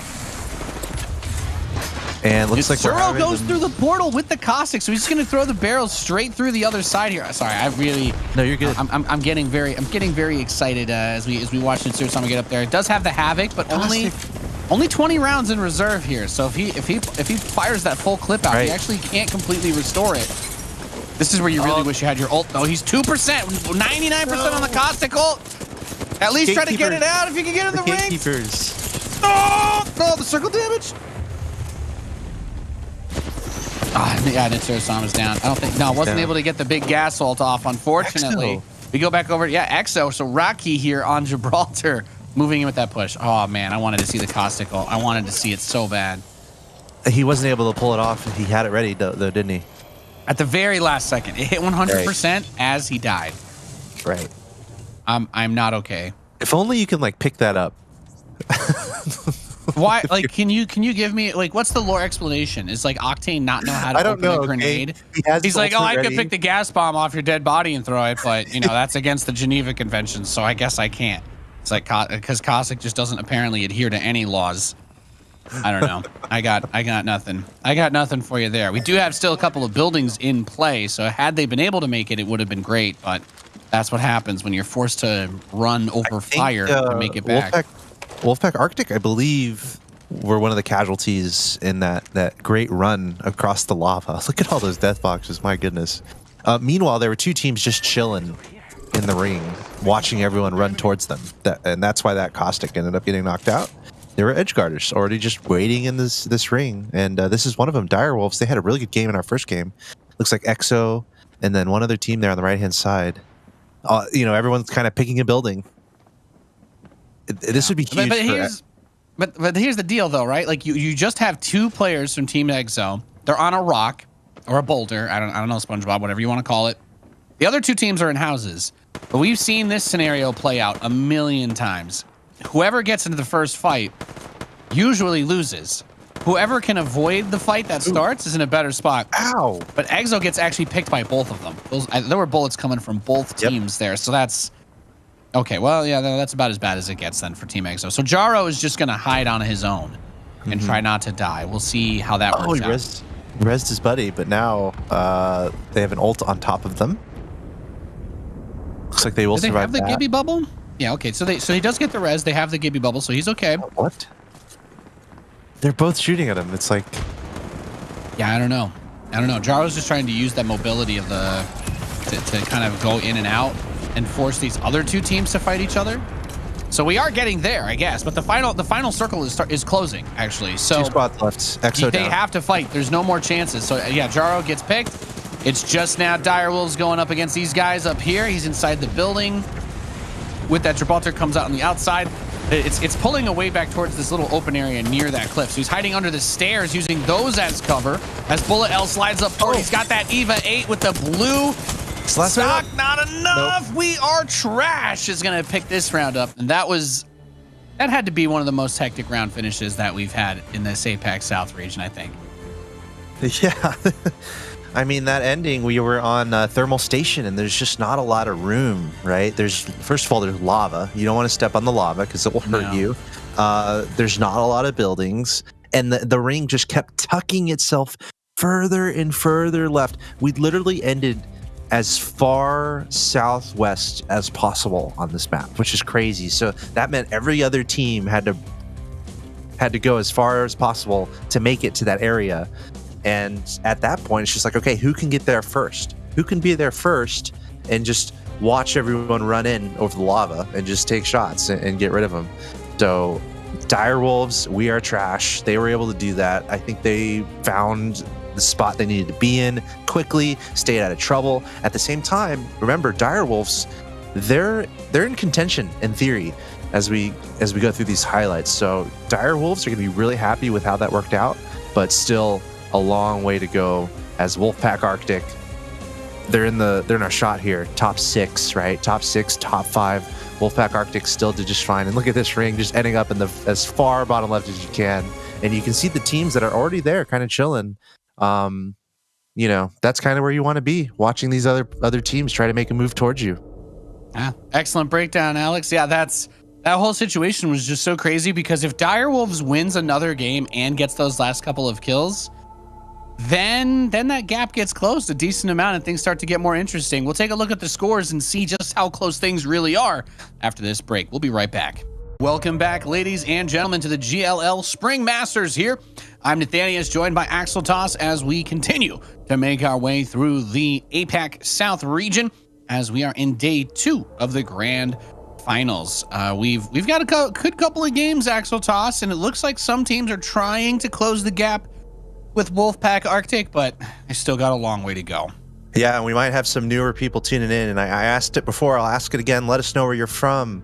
Let us know where you're from in the chat. Say hello in your native language. Meet a friend, meet a neighbor, and click on their name. You can click on their name in Twitch and actually become friends. If you feel like doing that. But really cool to see. Hey, that's up to you. But really cool to see just the international audience here. This is the Asia Pacific South region. We covered the Asia Pacific North region a couple weeks ago. And of course, this is the place to be for Apex Legends right now. There's a lot of Apex Legends happening across almost every region in the world. North America, Europe. Today alone, we have more Apex Legends coming after this broadcast. We have more regions coming your way, and it's basically Apex Legends all day. And then we'll be back tomorrow. So thanks everyone for hanging out, and I'm excited to see how this day ends up resolving itself. Obviously, Wolfpack Arctic trying to make this their region.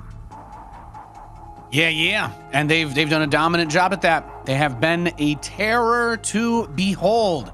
As we look at the results, this is just from match 11, a match 11 of 16. Like we said, the winner overall will be determined after the results are tallied from all 16 matches. So we are trash with 10 kills in first place. 22 points is very nice. And I do want to give a shout out to Direwolves, who with 9 points in second place still got 10 kills. So they're point-wise, they are trying to close that gap, right? Wolfpack Arctic only picked up 10 themselves versus the 19 of Direwolves, 22 of We Are Trash. So that overall standing score is what I'm interested in, because it was a 50-point gap before. Now it's only 42 points difference. Wow. Still pretty far. And I mean, they've still got like 60 points over We Are Trash. So for them to go to first place, questionable. Direwolves, we only have like five matches left, I think. So I am not 100% sure. Direwolves they're getting there. They're getting within striking distance. I think they're doing a good job of locking up number 2, but beating Wolfpack Arctic means you're going to need those guys to have some terrible games, and Direwolves almost needs to win out right? While Wolfpack Arctic beefs it for them to overcome that first place, which really is just a testament to how insanely well Wolfpack Arctic has played all tournament long. Yep, it is possible, but it will be difficult. It might not be possible based on how well Wolfpack Arctic has been playing today. If Wolfpack Arctic just keeps doing what they're doing, they've won. They're going to win today. So another team either needs to just go absolutely crazy, get first place, rack up a ton of kills a couple times in a row, or Wolfpack Arctic's just going to win. Alternatively, if Wolfpack Arctic gets knocked out like in last place or second to last or like bottom 5, that's another way that other teams can make their way back in this. But I don't know. They haven't been doing that. They've been pretty consistent. And not only that, they've been consistently in like the top 5, like literally. If you go through and look at how they've done, they don't anyone have at home, just like go look at how they've done from yesterday and today. Their worst game, they got 17th place. They got third to last in the lobby. And that was the first round of this entire tournament. They got 17th. After that, they got third, first, second. Are you kidding? Just crazy consistency from Wolfpack Arctic. So that's what we have here. I'm excited to see how this unfolds. There's definitely, there is a chance that another team can make a run happen as we see Sweet Assist get dropped on and taken out. Is that a new record? Don't tell me that's a record. Is that the fastest that Sweet Assist has been eliminated in one of these rounds? Dude, I have a feeling that's a record. Oh no. It might be. I don't know. They've died pretty fast in some of the other rounds, but yeah, this might take the cake for them. Like we said though, if any of these other teams wanted any chance of winning, they would have to hot drop and kill half the lobby and win the rest of the games. So that's just how it is right now, man. And I think that's why we've seen so much aggression. Because a lot of these players are like, well, we might as well shoot our shot.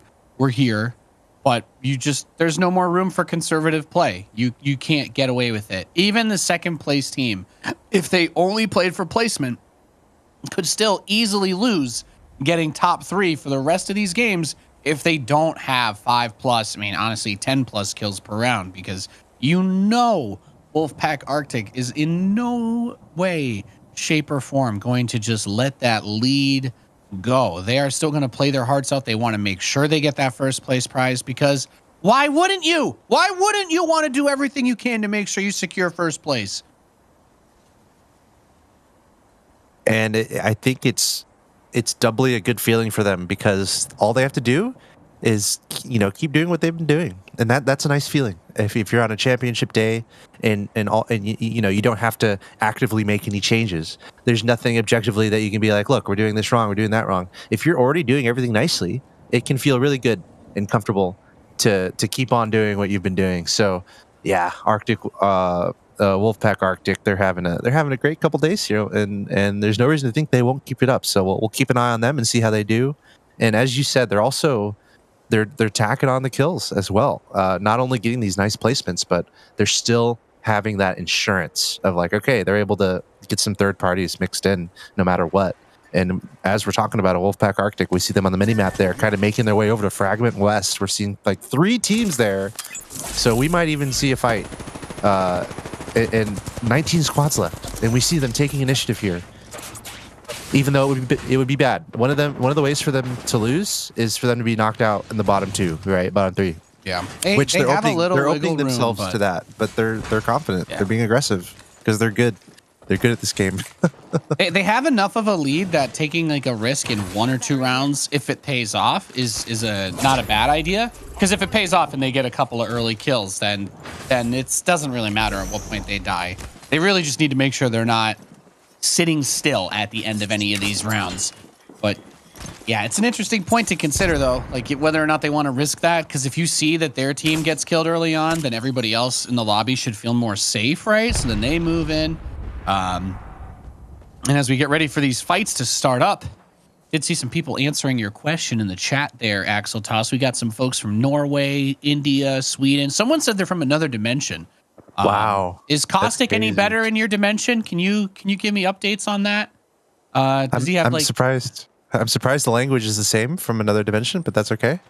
Yeah, you know, it's kind of crazy. You know, that's how I learned from all the Marvel movies is that everybody in outer space speaks perfect English. Thank God, right? It would be very inconvenient if that weren't the case. So I'm glad everyone got on that page pretty quickly. Well, that's why they send the records out into outer space. I will say, Wolfpack, you know, it's a very diverse region here. I read off the stats. I'll read off the stats again real quick. 38% Indonesian, the players in this lobby.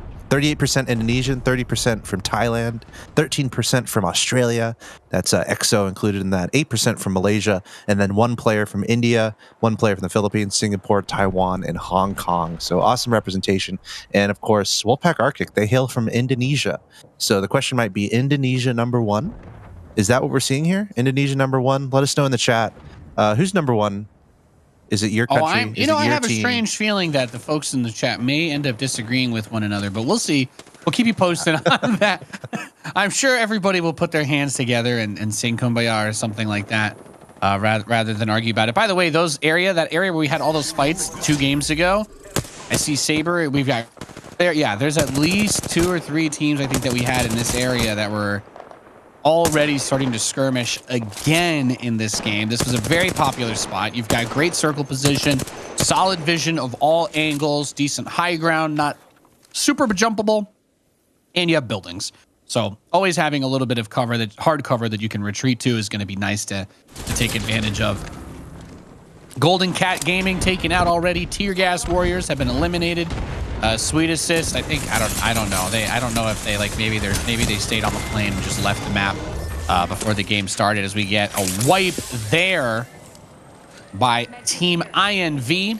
Invate Esports, they've picked up a couple of match wins. They've actually been one of the better performing teams that we've had here in APAC South. They have not been as flashy as some of the other teams, but I think that Sage and God has actually been terrifying to deal with. We got Flatline over on Jaro. Team EXO getting into a fight on the outside of where that ring is, using that shield. It's kind of expiring right as that Gibraltar ult. The final payload comes down, but they do survive it.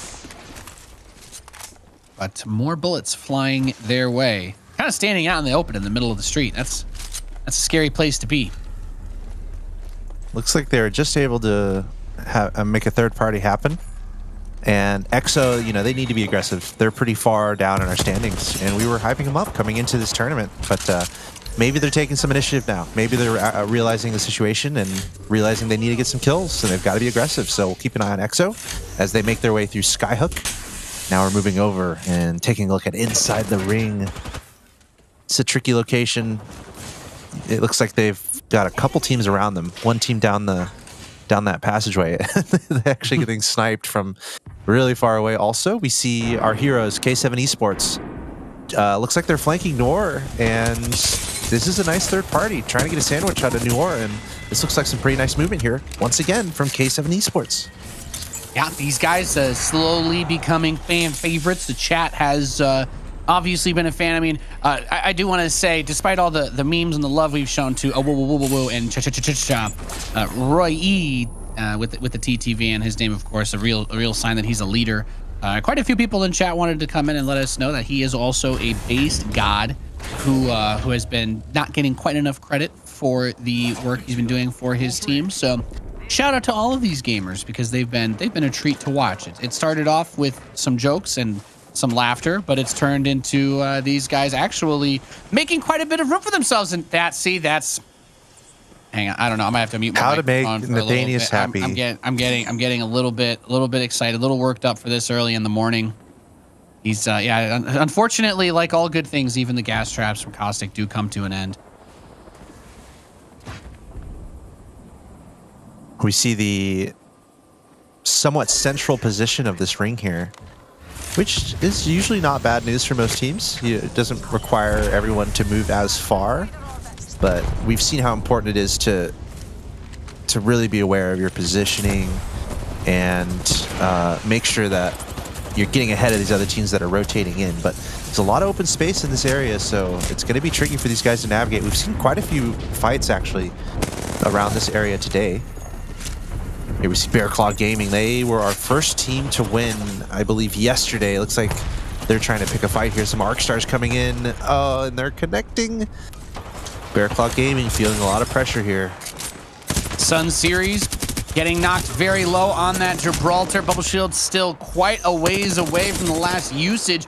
Jub on his own needs to try and make things happen here with that Horizon. Doesn't have too much in the way of hit points or shields, but just trying to cover for the team, try to create that opportunity to go for the res if possible. Takes a few more shots on the way down though, and I don't think she can get back to the team. She's not gonna survive. She's not gonna survive this. Did no one see her drop down there? Or Bib?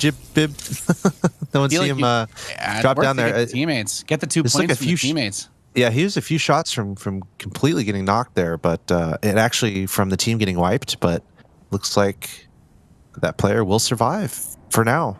And from Bear Claw Gaming, actually coming back to the tunnel, but we can see all these teams around here, all these players kind of posturing around this area.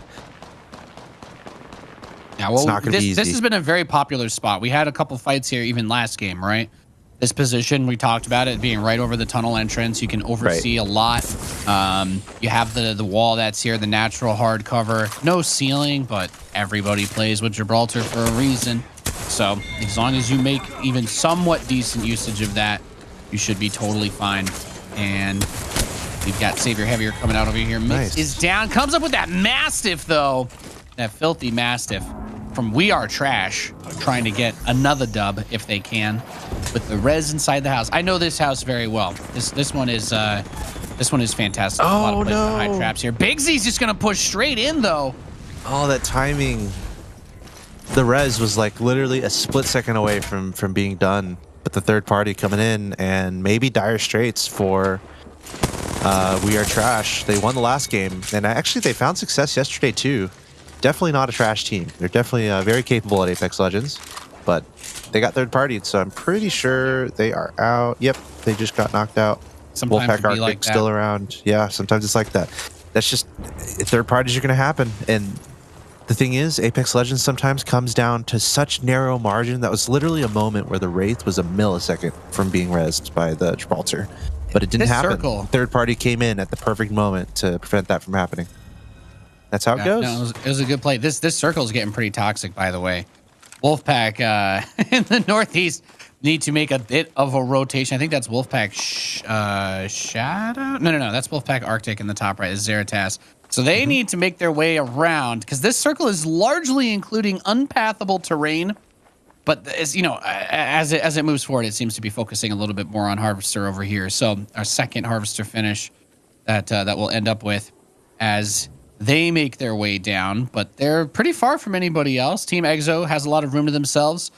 Nutsuro-sama's filling up the map with those caustic gas traps on that west side, southwest of the circle. And they're getting pushed up a little bit. There's Witsy and his gang. And Jub, by the way, is, I don't know, is it, what kind of corner he's wedged into on the west end of the ring. But he is presumably attempting to avoid everyone. That is the Horizon that was left without a team. Well, they died. You'll see Exo. You'll see Exo over there. Also, kind of, again, there's not a lot of channels, not a lot of pathways or places to go to make it to this Harvester area. And we see Exo pretty much guarding one of those pathways. And Wolfpack Arctic has to make a decision. Are they going to take that pathway on the left-hand side towards the west, going through Exo, or are they going to go the other way, which would take them through the other Wolfpack team?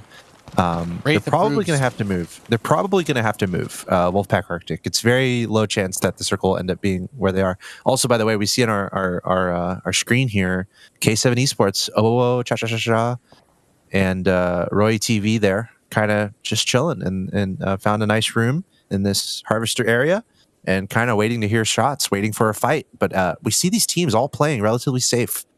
You know, kind of a moment of just calm right now. These guys are. Once you get to like the top 10, top 5, I think we're in the top 10 area right now. You really play passive and make sure you're not the first ones fighting. You want to be the team that's taking the third party to give yourself an advantage when there's not that many teams left in the lobby. Yeah, no, I think that's an excellent point to bring up. Like we said, you need to get kills. You need the high placement. Both of them together for the rest of every single round is the only path forward for a few of these teams. There's not really much that they can do. if they're not able to pick up 20+ points per game, they're not going to be able to catch up to Team Arctic, to the Arctic Wolf team, excuse me. So these are the kinds of situations that make it really nauseating, because then you're coming up towards this harvester spot and there's a whole bunch of different terrain and high ground that people are playing around and with. You don't quite have those same clear shots, so you're going to rely a little bit more on those bloodhound scans for vision. But then you see that they're all the way up there and you're like, okay, well, without the Octane jump pad or a zip line, what exactly is the game plan for engagement or no horizon as that ring continues to close in? And Hiei from PK, he's stuck, right? Yeah. This doesn't really get much better. It's Wolfpack Arctic that's above them. Oh, God. And also they have a Kraber. Wolfpack Arctic is a Kraber. You can see it right above. Yeah. You have to ask yourself whether they can actually make that. So there's Kazanth actually dropped down onto him, and he gets knocked. So Twizzy's going to go join. Did these... Okay. But do we have an exit strategy for... So EXO, as I was saying, EXO is not too far from here. And we can see in the kill feed, EXO got a knock on his Zeratus. EXO's coming in. This is terrifying. Yeah, Jaro's on top of this bush, and the team is just stuck there. He tried to walk away. Then he realized that there's so much outside the ring there, they don't have any way up. Someone needs to lower them a ladder. Octane jump pad. Yeah, that's the moment where you're like, wow, did we seriously not take Octane or Horizon here? And the answer is no, you didn't. You're dead. Super dead. EXO looks good here. I mean, Wolfpack Arctic, they're our team that's in the lead. They're trying to, secure that win. But EXO, this third party is integral for them. So important. However, now EXO getting dropped. It looks like they were able to navigate that, and it looks like they were able to take down Wolfpack Arctic. Very nice third party there from EXO. They were waiting for it. Ooh, we see some portal camping. That's always fun. And let's see that Witsy on the top side with that Volt R301 combo. Purple mag and stabilizer. He's got some nice kitted gear. Actually has a similar setup for the R301. So he's got the ability to unleash a hail of bullets against the other players. Having that high ground position is something that I really like in this situation, because all these teams are going at it inside. Right. But you kind of miss out on these kills, though, because we got a bloodbath happening. That was a grenade knock kill on Keck W by Renji Maru. So fantastic pickup there, going in with the R99. Noobles letting it rip on the Octane, has that Volt in tow. Trying to cover the door here, as it seems like they're going to need to make their way out of this building. This team, NLN, who came in actually pretty highly rated to this tournament, did decently in the semifinals, but have not really had that impact role in today's games. Kind of like Grape, a lot of missed opportunities in this GLL finals. Nooble's getting some nice damage there. We're also hearing a fight in the background. 6 squads left. Remember, EXO is still up at this point. It's going to be a very important game for them. This is where, Wolfpack Arctic, they're out of this game. So this is where all these other teams have the opportunity to step up and try to close that gap. This is those opportunities you look for. Wolfpack Arctic, they're outside of the top 10. So who's going to step up here and really try to close that gap? EXO could be one of those teams. K7 Esports, I'm not sure if they're still in business. We're seeing in the top right, EXO, a player getting knocked, taken out. It's Wolfpack Shadow making it happen. Of course, we're looking at Shadow in front of us as we speak, so he was able to take down one from EXO, and just like that, EXO looking like they're in tatters. They just had a great third party, but once they ran into this harvester area, they kind of got eliminated. Jaro might be the only man up from EXO, I'm afraid. Yeah, and that's kind of the awkward thing for Direwolves, is they had that nice high ground position, but as Team EXO gets in the thick of it, they're at least getting some frags on the way out here, trying to play for this placement as well. Every team that dies now is going to give you a decent little bump up in terms of that survival reward. Obviously, first place would be really nice. You do need to get a lot of kills, though. Grape is still in it. EXO, Direwolves. Direwolves were holding that high ground position, so I think they were in one of the better spots. They were in one of the better spots for vision against these guys. Jaro caught out in the open by himself, though. Not a fun spot to be. Easy flash from Wolfpack Shadow, though, comes out. So he comes out to get the EXO player. But that's when those Direwolf shots come in from up top. So everybody's feeling very, very stuck. There's not a whole lot of maneuverability available. Yeah, and I think everyone's kind of getting pushed outside. Everyone's kind of getting pushed outside. So the team that's already outside might be in a decent position. And LN got to be careful, getting knocked pretty quickly. That's Wolfpack Shadow coming in and finding a nice angle there. 4 squads left. Took out Knight with that R301. There we see the Gibraltar ults raining down one after another from multiple teams, because that's just how crazy it's gotten. I mean, these players are absolutely desperate for every single kill they can get. We're on match 12 of 16. The opportunities to get points are gradually diminishing. Using that triple take, popping his way through that very weak level 1 knockdown shield. Triple take. Got that. Great shotgun, great sniper. Got that extended mag on it too, which is nice. Running out of ammo. As you can see, only 15 shots left, which is, you know, it's a fair amount of shots, but definitely want a bit more capacity to lay out some damage. But this is what I was talking about, Direwolves. Outside. See how they're outside here on this high ground? And they're kind of waiting for people to kind of come to them. We'll see if that works out. Looks like a couple teams are staying inside. Only 4 squads left here. Direwolves, they've been having a really good day today. They're trying to close the gap. What an opportunity for them. I mean, hey, if Direwolves can win this and pick up most of the kills at the end of the game here, then they're making a decent amount of progress to try to close the gap on Wolfpack Arctic. Yeah, and speaking of, by the way, it did just finally the stream delay caught up with the chat on that poor cliff side getting stuck. What a tragic moment for all of us to bear witness to on this day. No way out of the small sliver of safe zone that was always going to go away. And this has been quite an interesting round. It's been funky. When we get the harvester finishes, the game always gets weird. As you have all these long winding tunnels, everybody's kind of in the same building, but not really. As it changes over a little bit here and there, you don't want to force the fight, because you know that third party is coming. You know, as soon as even if you kill the other team, as soon as that fight starts, you know everybody else is just going to be sprinting at you full speed. 61 damage for Witsy on the 301, gets the knock onto that Bloodhound. Caught out in the solo. open. It's interesting how everyone just teams up on the solos. It's kind of funny. It makes sense in a way where it's like, okay, the deserving teams are getting rid of these stragglers, but now the fight is really beginning. 3 squads left. Direwolves looking good. Look at this. Their shields are in such a good position, but there's so many players so close to each other here. So this is going to unfold very quickly. Direwolves trying to find a nice position on the high ground, trying to find these teams that are going to have to come in, and I believe they're going to have to leave these buildings, and we'll have to see how this ends. And he's got the jump pad on the door. He was hoping to launch them into the circle as they came out the door. 300 IQ play by Witsy does not... I don't think he was able to get anybody to kill themselves with the circle, but that would have been pretty awesome to witness had he been able to do so.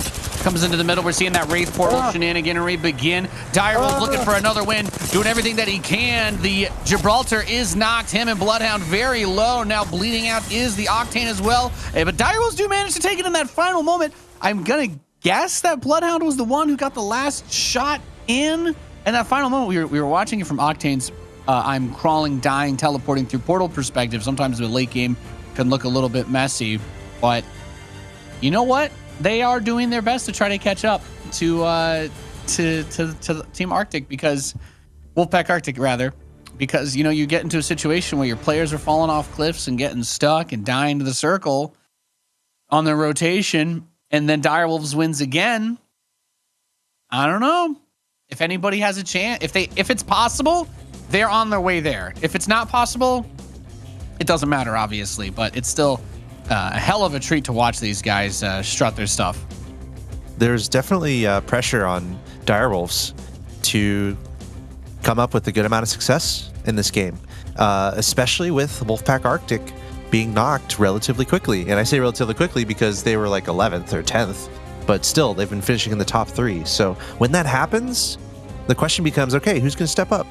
Who's going to be the one to rise up and try to challenge this team that's in first place? And it might be Direwolves. And look at this. They're positioning from the very beginning. Direwolves, you can see them on the right side of the screen there. They got that high ground. Their shields are in just a great position. They're looking and they're knowing exactly where these other teams are, so they're not caught by surprise. They move to this high ground, and then at this point they just have more people, more health overall, so they're able to come up with the victory there. Very nice job from Direwolves, and now this just became a little bit more interesting, didn't it? I mean, Direwolves, they are going to make up a little bit of ground on Wolfpack Arctic, but Wolfpack Arctic still certainly is going to be out in front. But of course, that's all going to be calculated right now, and then we're going to find out where the standings are at. I think Wolfpack Arctic, they're still going to be nicely in first place, but I'm liking the challenges that we're seeing. It's still not impossible for one of these other teams to make a comeback happen. Yeah, if anything, they're definitely protecting that second place spot from any contenders, though. I'll say that much. We're going to tally up the scores and give you an update on where everybody stands as we get into round 13 of 16. Coming up next, we'll be right back. Welcome back once again to the APAC South Grand Finals here for the GLL Spring Masters.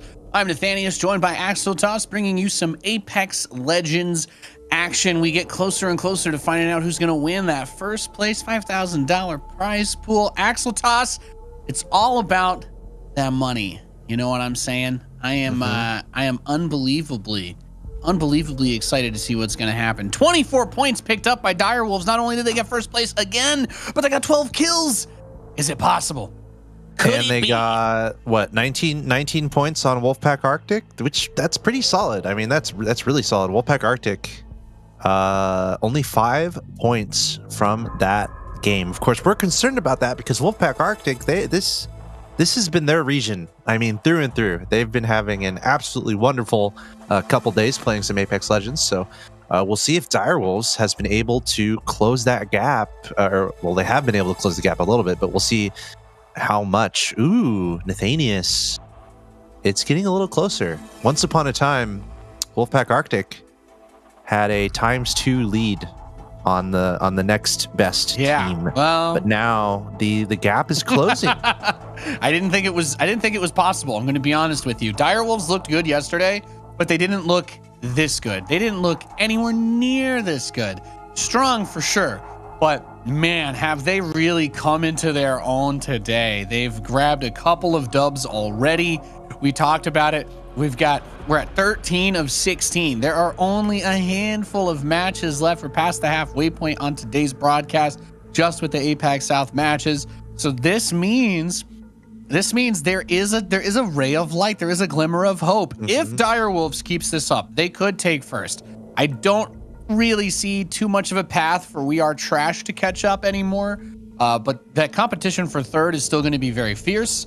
And if Direwolves were to, drop the ball, at any point in this tournament, surely things could still go south for them. But gonna be honest with you, I like their moxie. I like the way that they've been playing. I love the way that they've been aggressively pushing and playing those late game circles. I think they've been really dominating in terms of rotation. They've been taking some of the best spots that you can have. Everybody's thinking to themselves, or small brain, let's go inside of a building and hide. These guys are big brain. We're gonna wait outside the front door and try to throw jump pads so that as you walk out the door, you get booped into the circle and die.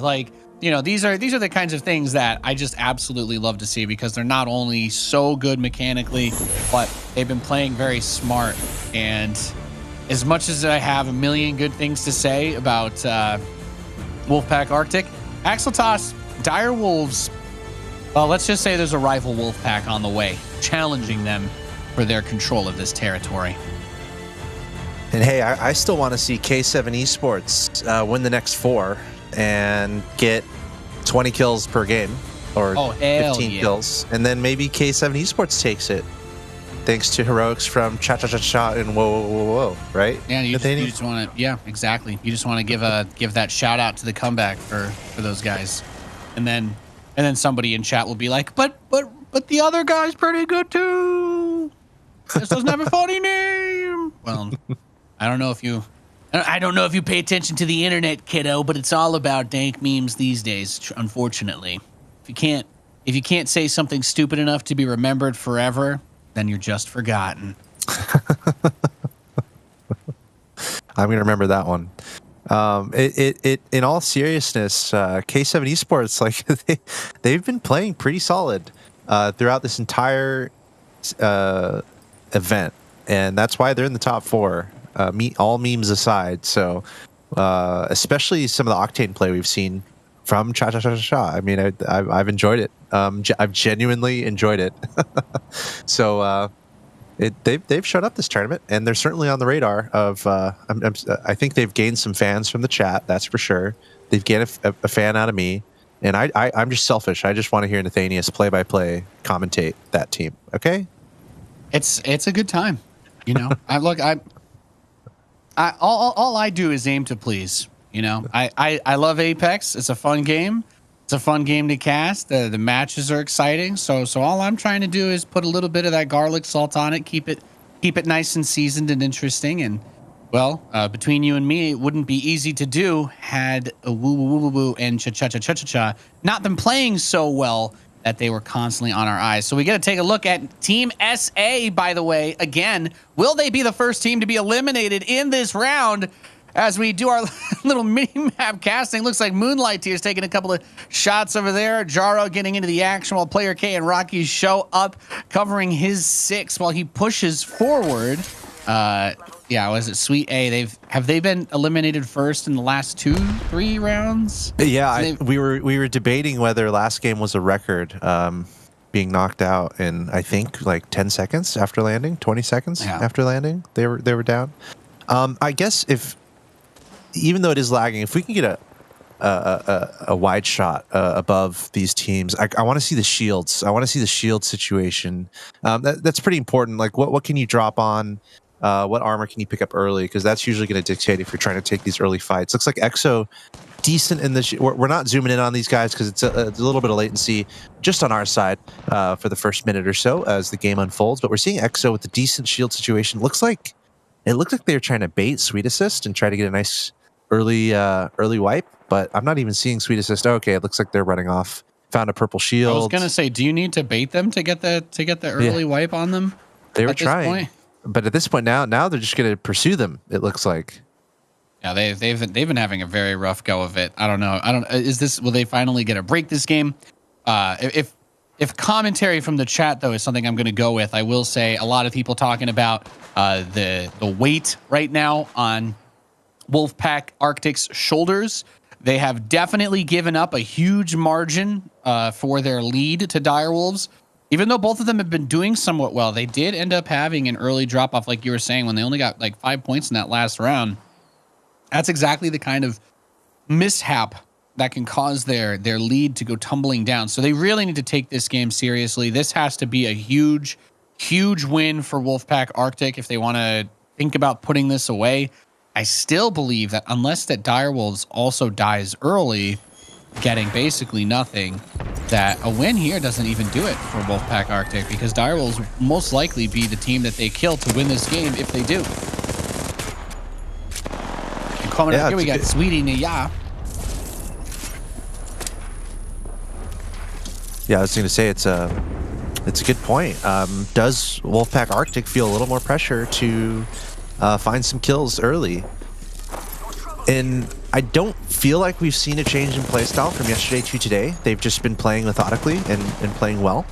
So I would expect that to remain the same. Maybe they will look for third parties a little bit more, but it's not like they haven't been. Just for whatever reason, they haven't had. INV is here on Najah, so and you have to look for those. And I'm not even sure if you can just force it on third parties even at this position. You kind of have to just take any fight that you can. There are only so many more points left, and every time one of these teams kills a player of another or gets a team wipe, Wolfpack Arctic is like, okay, well, those are guys that we didn't get to kill. Athanth, by the way, is the team that was eliminated first here. Sweet Assist only lost one of their players. That's our Caustic team. That's our Caustic team. Nitsuro-sama is dead. F's in the chat. Pour out your gas traps for Nitsuro-sama in the chat, ladies and gentlemen.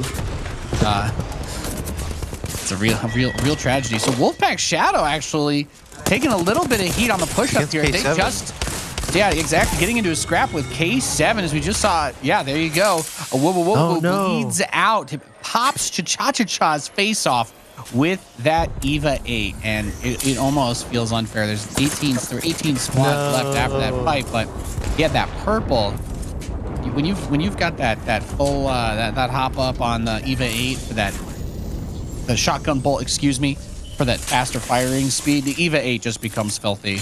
I've always loved the EVA 8. Such a fun shotgun to use and spam, and it's only been increasingly popular since the Peacekeeper shift to the call downs, or excuse me, to the supply boxes.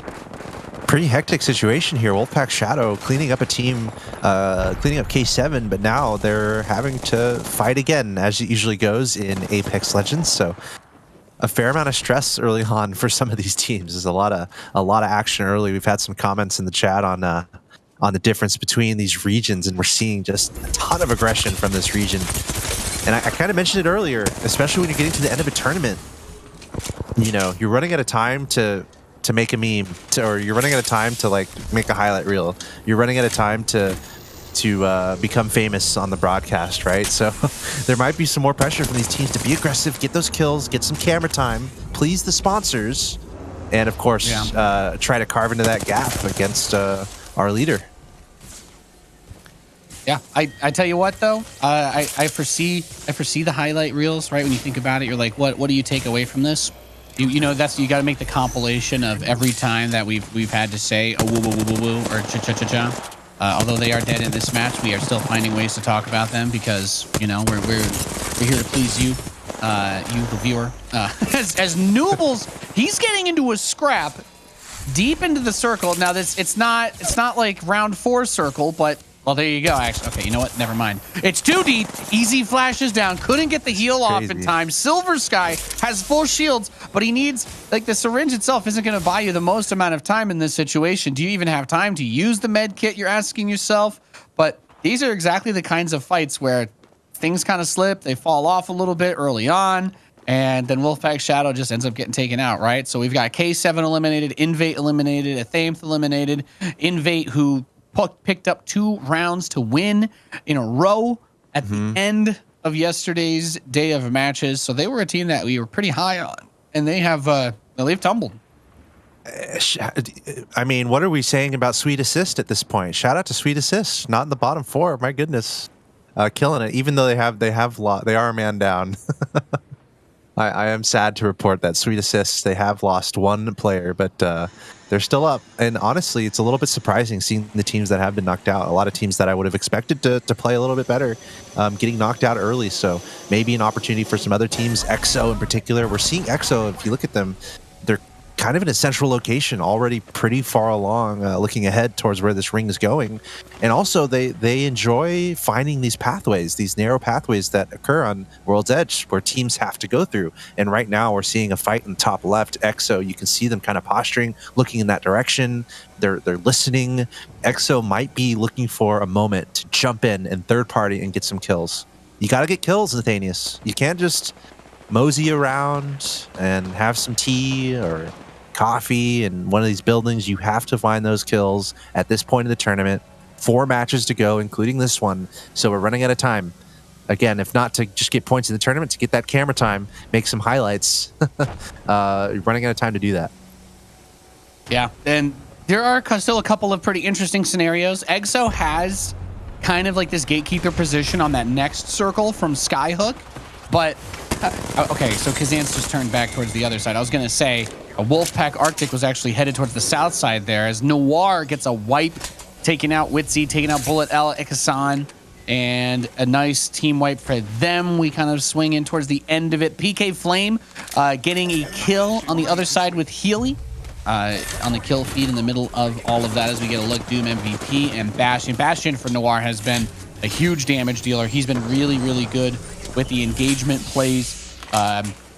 We haven't seen quite as, I haven't been able to see quite as much from Doom MVP or Salvatore as Bastion's is kind of, he's Octane, right? He jumps in, he gets the damage done. He either dies or he gets a double, triple kill, right? There's really not a whole lot of in between when you're running in at full speed to try and get into these fights. So he sees the horizon. Boop's going to take it to follow behind. This is Salvatore as we finally get to see purple shotgun bolt on the EVA 8. So ready for the up close and personal engagement. Saw another one of those players drop down a little bit, didn't want to quite force it as Kazance hides between these two little towers.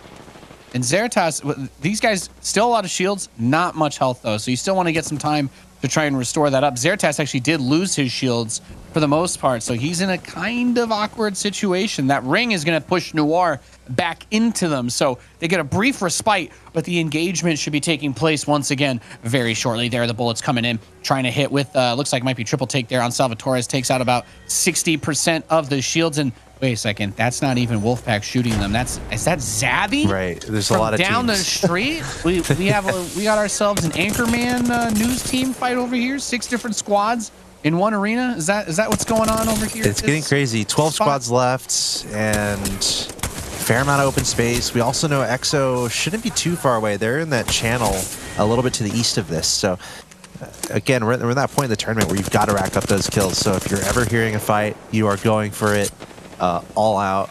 You're trying to get those third-party kills happening. Noir, I have trouble saying the name, but they're having a great game here. Seems like they've been under a lot of pressure, but we keep looking at them and their shields are fine.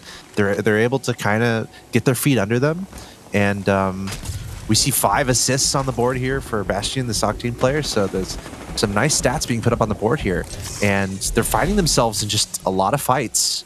But somehow they're able to survive. But a lot of pressure on this team so far in this game. Yeah, it's been an interesting one to say the least. Noir has been moving as slow as they can, actually looting outside the circle there. We take a look over at Najah. Unfortunately, Sweetie not able to get it done. Osu player Uwu trying to get the... Oh, I'm not sure if that was the bubble. He's throwing the ult outside to try and cover. Yeah, so he's trying to create space so that he can get the res off on the Octane, get the team back up in that 1 versus 3 situation, get your 2 teammates back up together. Horizon throws the ult to pull in towards the side of that wall, but that's not going to be enough to gather the team over there. And at the very least, they should have one more opportunity to try to make things work, as they were able to get the res off, which I think is the most important thing there. But Jub is going to push in through the door. Point Man going in. These guys don't really have a whole lot of their shields and health reset, so there's the... on the inside we see getting dropped for the protection. Sun Series though coming around the side, so Bear Claw Gaming with the flank. They got 2 upstairs, 1 watching the downstairs drop off, and then across the street you've got Bigsy and his gang hiding underneath another team. Timing is so important here. Can you hit at the right time, and can you anticipate other teams that are trying to hit also? Because you don't want to get third-partied, but you also want to strike it to have the best advantage over, you know, because you're trying to be the one who's third-partying. So very narrow timings here, very tense situations with so many teams close to each other. These multi-level buildings, you'll have teams on the first floor, second floor, third floor sometimes, all trying to find an effective fight. For now, Naya here looking okay. That seemed pretty hectic, but again, their shields and health seem just fine. Looking for other teams around. 11 squads left in the game here, and a little bit of pressure to move. Obviously, the storm is closing, so this team's going to have to evacuate. They're going to have to pick a direction. But there's almost always going to be edge guarding happening at this point in the game, with not a big amount of real estate, and also not too many, or a fair amount of squads left. So we're going to see some more fights unfold here. As just look at that kill feed to the top right. Press F in the chat for Fuse there. Almost got to see the Knuckle Duster. Has now there wasn't too much love for the Fuse pick in the chat earlier. Unfortunately, wasn't really able to make the most of that utility. And that's just a little bit rough there, as it's been a tough match for those guys. So we've got Cleason and Savior hiding inside of this little van thing. There's not a tremendous amount of room. Bunny Hop going in and out with the portal, keeping the opportunity to retreat available for the team, pulling in that downed Bloodhound. So you get a little bit of time if they're going to chase you. Unlikely to go straight through the portal. Can be a bit too risky to just make that move. And I like that he's just sitting there with the grenade. He's just waiting. He's like, okay, guys, if you guys are going to come to this portal, if you're going to be silly enough to do that, he just wanted to have it ready for this stick. Or excuse me, that might have just been the ultimate that he was prepping to throw back over the other way as well. And it's interesting, he's watching the portal too, so you can actually see if anyone is making a move towards that portal to be ready for it. Of course, no one's going to go through that portal because they know there's a team on the other side of it. And now that it's empty, they're going to go on through it and make their way to a better position. But interesting to see this other team kind of running off, even though they were kind of watching over what was happening. But that goes to show how important this positioning is. Is that still EXO in this tunnel? They've done a good job of holding it down. They've been in this tunnel the entire game. It's still really risky though, right? Because you're still setting yourself up to get pinched if teams push you from both sides, and then you have nowhere you can go. Yeah, I mean, they're going to have to leave this tunnel eventually, and guess what? There's probably going to be someone waiting on the other side, so they're not worried about that yet. What they're worried about right now is just getting kills and trying to take out this team that's trying to get through here. But they certainly are aware that someone can come in behind them. So got to be careful here. EXO, pretty technically tricky situation here. They've got decent shields, purple shields, trying to hold this pathway. Unfortunately, they're not able to get the kills yet. This team is still charging through here. What EXO wants to do, they want to wipe this squad quickly because, as you said, there's always a danger that someone's going to come behind them. And here's PK. Here comes in, gets the knock on Little Flame. So you're talking about this tunnel situation. It starts to turn into a hot mess. There's just not enough different angles that you can try to cover when you have only 2 positions that go in and out. So EXO does a really good job. You clean up Team PK. That allows them to focus on whoever's going to be waiting on the other side of this gap. Everybody has to get their shields up, though, because that circle continues to push them out of the tunnels. They need time to heal. They need time to get the shields back up. And then the Gibraltar ultimate comes down. And you know what? Goodbye goes Team EXO. They get completely wiped off of that pressure coming out between the circle. That's the what damage. we talked about, right? And yeah, that's just good heads-up play by We Are Trash because they're able to capitalize on that. Yes, you can stay in the tunnels and gatekeep. Sure, you get a couple kills that way. But at some point, you have to come out of your shell as the turtle, and then the alligator is there waiting to eat you and swallow you whole. Never a good time.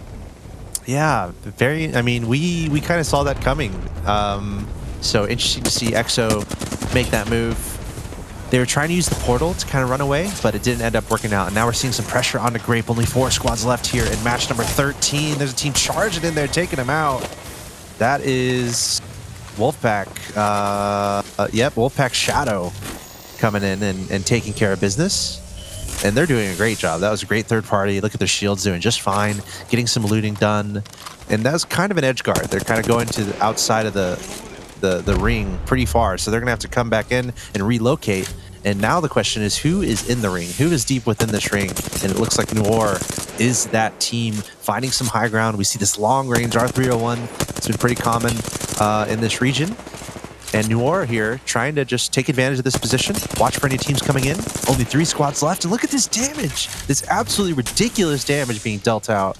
Well, especially with how few... That will almost trigger a push. Ooh, there's a team sprinting in right below them. I was going to say, especially with how few horizons there are, booping yourself up here is not as straightforward or easy as you may otherwise hope. So you're either going to try a YOLO Octane pad to go up, which isn't going to work, or you just have to play this current situation out, which is you've got to deal with the God spot for Team Noir. They're doing fantastic. This is a beautiful position to have. They can see across all angles. You don't have as much hard cover, but you know the floor is your cover. You just kind of step towards the center and crouch, and nobody can really see you because the high ground is not available anywhere else. So we head into the final circle for this round. There's 3 squads remaining. Noir holding the high ground as beautifully as you can, and especially since you've got Gibraltar, you're not really worried about being pushed off of this spot just by an ultimate. You know that that bubble will last long enough. Just keep shooting down, wait for the third-party opportunity, and go all in. The other 2 teams that are remaining are pretty far from each other, Wolfpack, Shadow, and we've got Cleason and Savior here on the other side. So waiting for that third party might take some time. They might just have to wait until they get pushed off of this this tower spot by the circle itself.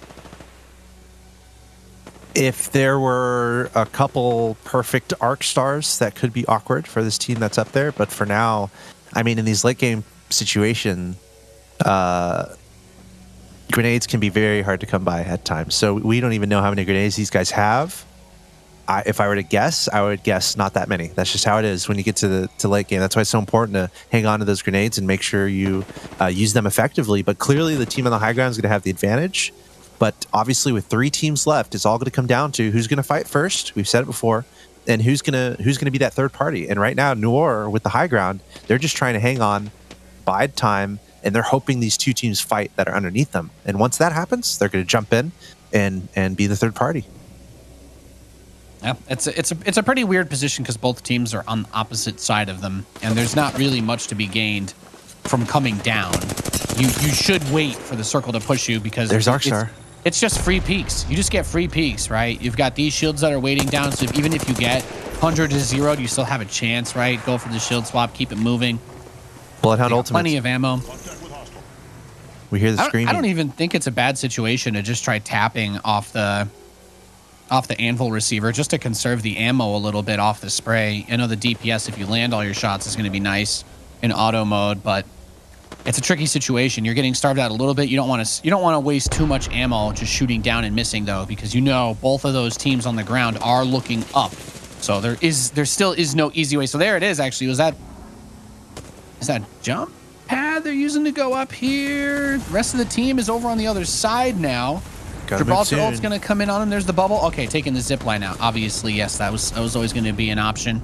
Going way wide, leaving these other teams on the other side. So no commitments yet for a straight up fight. All the shields are gone for Noir, though. They're in a lot of trouble on the left-hand side. That's where the big fight's going to happen between Wolfpack Shadow, and they're going to be just fine, it looks like. Actually, a ton of damage being dealt across both these teams. Only one player left in Noir, somehow, some way, able to navigate that properly. They were on the top of the tower. They swung over to the other side of that ring, and that left the other two teams behind them to fight. That was very curious. I think that could have gone either way amongst the teams, because it looked like for a second there in the beginning of that that altercation at the end, Noir was seriously struggling after they made that first movement under the Gibraltar shield. It seems like they were in dire straits, but somehow, some way, able to get the victory there. And I think the important thing here is would be Wolfpack Arctic. We're going to see how they did, how their point standings are. Dire Wolves, they were not able to get in the top 3. So we'll see if any of these other teams have made a significant move to, try to make it to the top of our standings as we watch through the highlights of that game.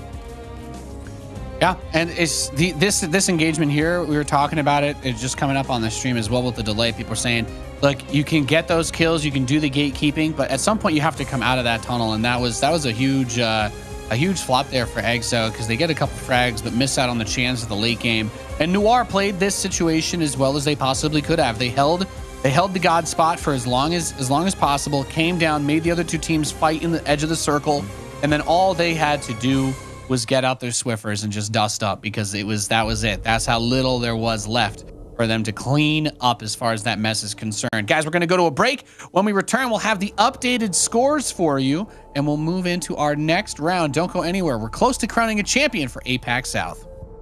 Hi guys, welcome back. We are live once again here for the GLL Spring Masters APAC South, bringing you some Apex Legends gameplay to start your weekend off the right way. I'm Nathanius, joined by Axel Toss, and if you were wondering, if you were like, we're so sad we're getting close to the end of APAC South, you're gonna have nothing else to do with your weekend, that's not exactly the case, is it, Axel Toss? No, there's a ton of Apex Legends happening. Almost too much Apex Legends. Actually, it's only too much Apex Legends if you're trying to play Apex Legends this weekend, because there's pretty much always time to watch. And I was thinking about it earlier. There might be people out there who tune into every single broadcast on twitch.tv/GLL Apex across every region. There might be some people out there in the chat right now who tune into every stream and also are able to fit in some Apex Legends games, because how can you watch that much Apex and not want to play, right? So I'm sure, Nathanius, there's some people out there who are watching all of these games and who are also finding time to play, and I respect those people. Yeah, big ups here in match 13 for Team Noir, as they were able to pick up 24 points, 12 placement, 12 kills.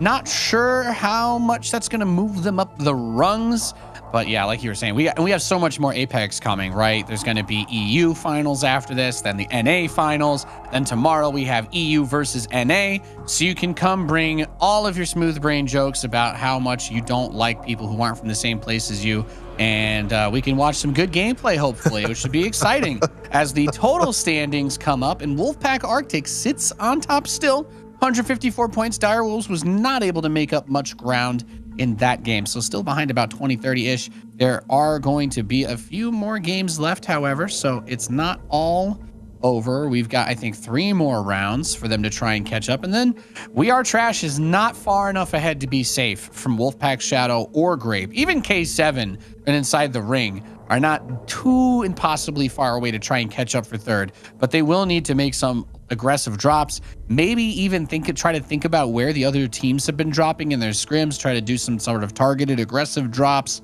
I don't really know, but I think taking it slow is a fast track to failure for any of these teams trying to claw their way in at the last minute. Well, we saw last game EXO, maybe the past couple games, EXO has been like almost baiting Sweet Assist weirdly. We'll see if something similar happens. They're trying to farm them. Yeah, dude. Like, we'll see if something similar happens this game, because like literally the first shot we had of the game last game was a member of EXO going and shooting at a member of Sweet Assist, and then kind of bringing him back to the EXO squad. But yeah, I mean, hey, anything goes here. Look, if you're a coach for one of these if you're a coach for one of these teams, or you are one of these players on these teams, and you're thinking strategically, if you need kills, there is a specific strategy to get that, right? You listen for third parties. You're active in your movement. Maybe you go with Octane. Maybe you have someone go scout and see where a team is. Maybe you spread out a little bit more so you can hear more and you can hear where a fight might be. There are more aggressive things you can do if you need a lot of kills. And we're at that stage right now. We're at match 14 out of 16. I remember when it was match 1 or match 2, I was saying, oh, anything can happen, guys. Bro, well, so fast. Guess what? It's not happening now. Now you're running out of time. You're out of time. This is it. If there is a chance for one of these teams to make it into first place over Wolfpack Arctic, this is the last chance. This if you're is the a team game in the bottom 10 rankings, I think you just YOLO drop, right? Just you might as well look at this. Look at this drop that we've got south of Fragment West on that building that we were talking about earlier. There's a very popular drop spot. I think this has to be one of the biggest ones. You've got the respawn beacon. You've got 3 stories of loot. You're pretty much guaranteed to find a couple of good things in this spot, and it also has a few zip lines that reach out towards the west end of Fragment, so you can also get away if you need to. And that's that's my quick analysis on that one. I do like that structure quite a bit. I've landed and died there many times myself, Axeltoss. I'll have to try out that spot. Sounds like a nice spot. Also, it's here we go. Relatively centrally located, so it's pretty safe as far as the ring is concerned. Yep, we were just talking about it again. Oh no, Sweet Assist! They're like, let's go. Sweet Assist, run! It's not worth it. These guys need to just like find a secret way to escape the map and go live free on the plains, grazing in the fields. That might be the move here. This been a very, very rough set of lobbies for them this weekend. Change their name to Sweet Kill instead of Sweet Assist. Get the kills instead of the assists, something like that. I think we're looking at the wrong letters from KDA, if that's what we're going for with. No, okay. Well, I'm being too savage now. I'll pump the brakes a little bit on that. Team Exo, however, will not. They would like to pick up 3 kills here. They would like to farm a little Sweet Assist if they can. Guys have had at least a couple of okay rounds. There was at least one I remember where we got to see them go relatively deep because the circle did end up finishing over on this top side, but they're not really in much of a position, I think, to push into. So, I mean, this is fun because this is like what we're going to see in Arena not too far along from now, right? These 1v1 situations between teams, and the purple shield from Jaro has to be the biggest advantage here for EXO. Only level 1 shields for one of our players on Sweet Assist, so EXO should be feeling confident with this. They will have known that by now.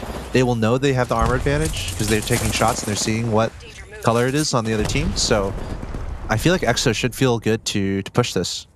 Oh, actually, we're seeing a purple shield from Moonlight here, so he's able to get enough damage to bump up that blue to a purple. So that could change this a little bit. It goes to show just how important that dishing that damage is. Upgrading those shields. It's not that hard to upgrade your shields. I think it's it scales less as you go along. So I remember it's not that hard to get these earlier shield upgrades. So stalemate at this point, it seems. Those were dark days before the Evo shield. I think that was agree. One of the best changes they ever made in this game. I agree 100%. One of my favorite changes for sure. Yeah, the dynamic of the damage trade-off and incentivizing actually fighting the other teams, always good. Always good. This prone. Is great. Look how scrappy this is. Everyone's out of shield cells. You can tell because obviously the shields are so low. No one's able to regen. But there's a little bit more they're pushing. I think, available to EXO, right? They've got a little bit more to work with over here in terms of the area. Yeah, but they're trapping themselves in right now. Or are they? Oh. They managed to pick off. They managed to pick off Saved by SA, so they get Save B. He's down They here. knocked another. Yeah, EXO should have it here. Only one man up from Sweet Assist. What a nice battle, though. On both sides. Yeah, this was a tough fight to always try to take. I mean, even with the setup that we were discussing earlier, it's still a little bit of an incline that you have to go up. You're still somewhat limited in terms of your engagement angles and the cover. And player K comes down from Team EXO on that Bloodhound. They get the wipe. Moonlight's dead. Complex dead. And they are actually not the first squad to be eliminated. I think we saw on the other side there was one more team wipe that happened just barely before this one. So Sweet Assist doesn't go out immediately. And Team EXO definitely makes an incredibly slow rotation after that very long, drawn-out fight.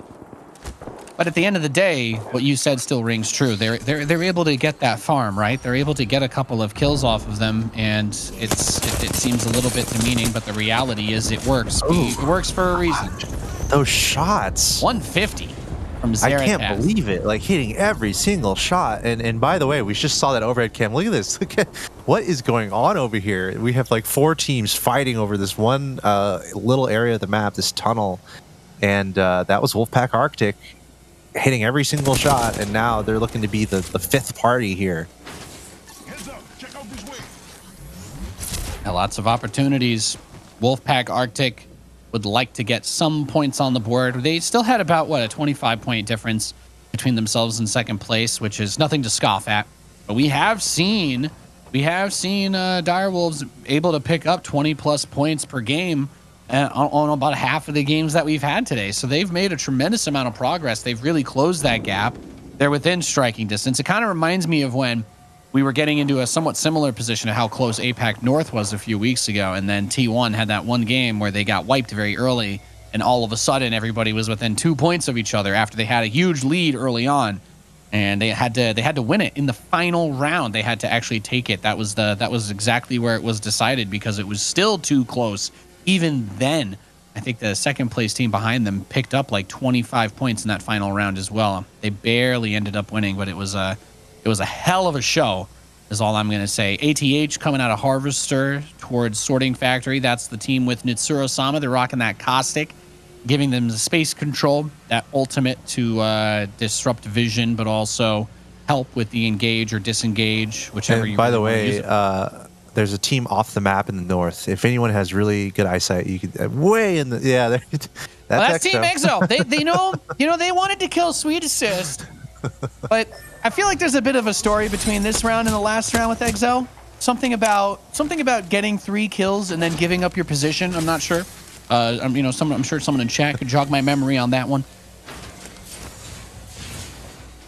They'll be making their way downtown in a short matter of time. Obviously, not taking too much damage at this point. But for EXO, the pressure they should be feeling is to just rack up kills. I mean, it's probably too late for them to obviously win, but they would love to still get top 3, top 5 in the overall standings. Get some nice cash in the bank. So EXO, we'll see them running in and trying to join one of these fights here. As we see the Direwolves, they've been having a great day and honestly a really good weekend. They are in contention. They would love to get some kills here. It looks like they're doing okay so far. Still 2 men up. And you're always worried about a third party right now? You see the ultimate getting ready? Yeah, you want to get ready, give a little bit of that cover on the backside while you're getting the res up and getting the loot off of the enemy death boxes in this situation. And over here, get a look at Athame TH, like we were talking about earlier. Nitsuro-sama, we got Oato, Jack Cute on the Wraith. Jack Cute has been the survivor of the team. We get to see, I believe that was Wolfpack Arctic actually just getting a wipe themselves, while Savior Heavier is taken down by Team ATH. So we've seen a couple of shenanigans come out of them. Wolfpack Arctic actually bringing in the crypto. So they're going for Gibraltar Crypto Horizon, a bit of a different composition than we've seen out of them so far in this tournament. Mixing it up, I'm guessing they want to have more vision or information available to them so that they can just try to force themselves. At this point, they can play for placement over kills, but naturally we expect them to pick up kills they were because doing that's how they got. Bloodhound Bloodhound Gibraltar Wraith. Isn't that what they were doing? Horizon, obviously, the dynamic movement capabilities there. We kind of been seeing a lot of moments where that elevation and that movement becomes really important, either from an Octane jump pad or from a Horizon, the Horizon's queue there. So also interesting with crypto, we're seeing the drone being used right now, and just information. So maybe this is an element of playing it safe, and just playing for more utility at this point, knowing how good of a situation they're in. Like, if you think about it here with the drone, I mean, how beautiful is this? You can just see where these teams are. And if you're a team that's trying to go for third party, trying to get some kills, trying to play it safe, this information is so valuable.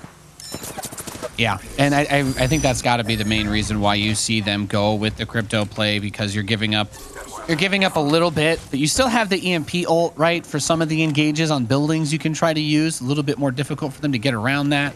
Yeah, Twizzy Observer Pog. That's right. If you guys, you know, we've heard some of the people in the chat asking strange questions. Twizzy is now our observer, so shout out to him. You can direct your comments and your all of your wonderful compliments towards him as a based crypto god.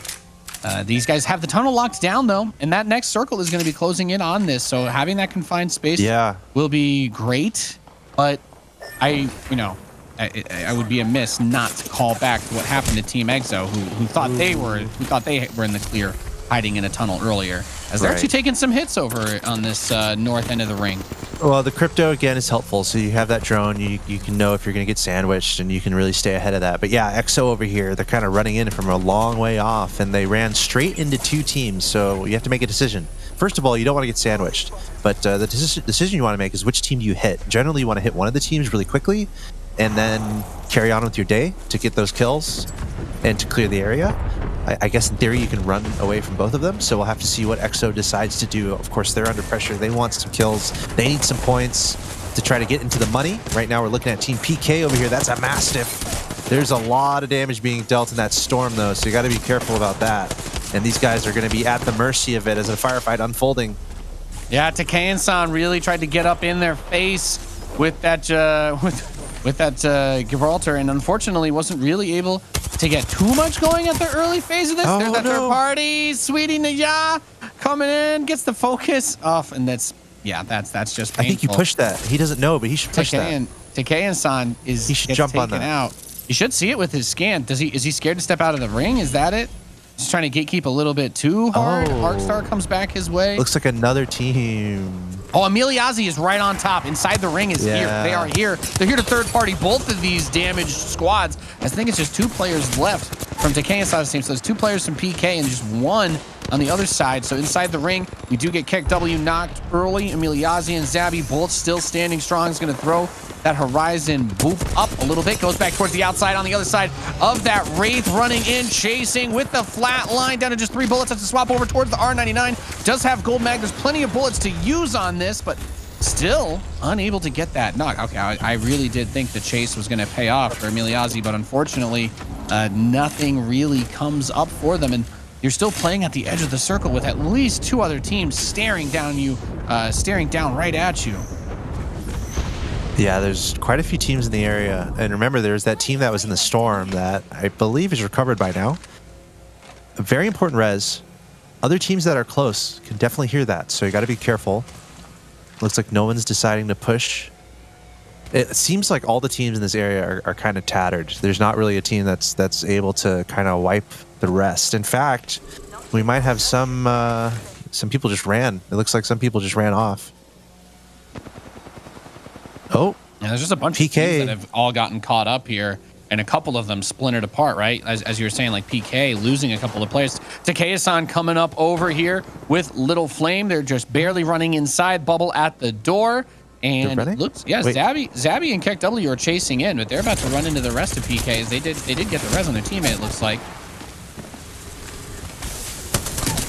Zabby's going to come strolling right down, slides in with the Spitfire, immediately going for the res after the initial push, getting Keck W back up on his feet before that ring approaches. He's going to take a little bit of damage, but not too much. Yeah, and this whole situation is absolutely crazy. Witsy taking out Jubba Jub and Sun Series. I think that's Bear Claw Gaming eliminated on the tail end of this. That looked like that was really strange. Whatever just happened there was like PK. They were fully looted up. They were a full squad coming in from somewhere else, but they looked lost. PK looked lost there. They ran right into this team inside the ring. Inside the ring, only had 2 up, I think. They're in tatters, but inside the ring, still able to wipe PK. Very strange. Unfortunate for PK there. I think they just got caught completely off guard, completely by surprise, is my best explanation. But anyway, EXO over here, the Wraith Gibraltar Bloodhound combo, they're fully shielded up. They're doing just fine. Raki would love to have some purple shields. Again, I'm a little surprised to see him only at blue shields, especially after, I mean, we've seen some fights from EXO already from this game, so it seems like they should have the damage to have better shields. But anyway, they have everyone up, 10 squads left. What a time for EXO to try to win a game here.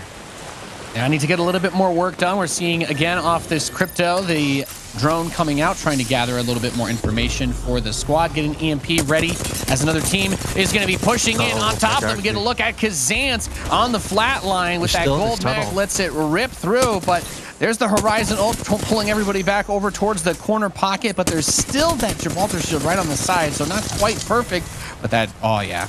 Oh, the black hole was still pulling everybody in that position, and that was just fantastic. Fantastic grab there on the side. Exo still on the outside of the other end of that tunnel, so the team on the inside potentially getting pinched again. This wouldn't be the first time that we've seen it come to bust for the defenders on the inside. I know. It's such a narrow... I mean, we're seeing a clinic of it from Wolfpack Arctic. They're showing how to do it. How do you control a tunnel? If your teammates tell you, hey, let's try to control this area, as Nathaniel said, you're not going to be wanting to do that because there's a chance you'll get sandwiched. You're putting yourself in an area where there's only 2 escapes, so there's not a lot of ways out. So how do you manage this? Well, you have to apply pressure at each front. You can't be sandwiched at once. You have to take the fight to each team at each end of this tunnel. I feel like that's what we're seeing here. If they tried to fight both at once, it's impossible. You have to pick one side, focus on that, and be hyper aggressive and take them out as soon as possible, and then turn around and go the other way. I mean, the good thing is there's no surprises because there's only a limited amount of ways people can come into this area, but that's also the hard part because there's limited ways to run. So you just have to focus on each entrance, right? I feel like that's what Wolfpack Arctic was doing there, and with decent success. Dude, they've been there the past like 5 minutes or so. I'm curious about their kills, but I mean, they're winning this tournament for a reason. I like that Nitsuru-sama puts a trap on the edge of that, by the way, in case somebody comes out. Whether or not the trap does anything is inconsequential, but if and or when it gets destroyed, that's a little bit of a tip that you know somebody is somewhat close enough that they felt like they needed to destroy it. So it's just another little tiny case of information is power, right? It's nice to know things. It's nice to have that vision. The circle is completely closed in, however, so no longer going to be thinking about that too much. This is about why you go for that caustic pick, though. When you play these late game circles and the space becomes more confined, you can limit the movement options of your opponents a little bit more. Ooh. And maybe we'll see that ultimate come out. But Athame to get knocked. Nitsuru-sama is finished very quickly. Dato gets thirsted as well. So once again, it's just Jack Cute from Team ATH and gonna try to play it incredibly slowly, see if you can get the res, but not something that seems very likely this late in the game. So turns into a little bit more of a turtle fest. Oh. Gets good vision on him on top of that rock. Really good aim by Jaro. Team Exo getting everything done that they can, but that level 5 Evo was able to soak a lot of damage. Player K down. That was really hilarious. It's like, I have my rock, you have your rock. Let's fight. Wolfpack Arctic, though, that's Zeratas with not only the red shields, but he's got the Mastiff too, dealing the damage. EXO getting wiped there, and Wolfpack Arctic, are they just doing it? Are they like, you know what? We're done playing games. This is our tournament. Just great movement, great plays, getting a few kills there, and I think they're all still up. Shields are in a good situation. Wolfpack Arctic, they're setting themselves up in a big way here in match 14. Yeah, and this is exactly what we were talking about. For them, it's just about finishing strong. They don't have to do anything Herculean anymore to be able to win this tournament. These guys, however, Direwolves that have been right on their tail, kill here. If they were able to get into a fight with Wolfpack and take them down, that could be amazing for them. And yeah, these lava lava pools by the finishing circles have been brutal today. There's been a lot of it. There's been a lot of the lava to deal with, closing in on buildings that are just kind of barely suspended over these. And the floor is lava. Couldn't be more literally. Lalaberg does get knocked. Direwolves pushing on the inside of this structure. They get the finish on Lalabang, and there's only 2 more for them to try and punch through in this spot. Reconnaissance down. Jack Cute gets picked, and Saiyajin walking in with Invade Esports to clean them up. So some third-party action. Yes, you got Lalabang, but we got revenge. And the cleanup on Direwolves is massive because they were really looking for a win here. Only 2 for Invade, and I think Wolfpack Arctic, I believe they're still in the lobby. Means they're in the top 3. Invade only 2 up. There's Wolfpack Arctic, all 3 up. There's one other team somewhere. It could just be a solo, could be a duo. We'll keep an eye on that. Wolfpack Arctic, though, they're doing what they need to do. They want to be invited to this show match that I'm hearing about that's happening between North America and Europe tomorrow. Wolfpack Arctic making their case for being the best in their region. They're already winning in the Apex South region with 2 matches to go, including this one, and they're on the verge of victory. They have the advantage here. Let's see if they can close it out.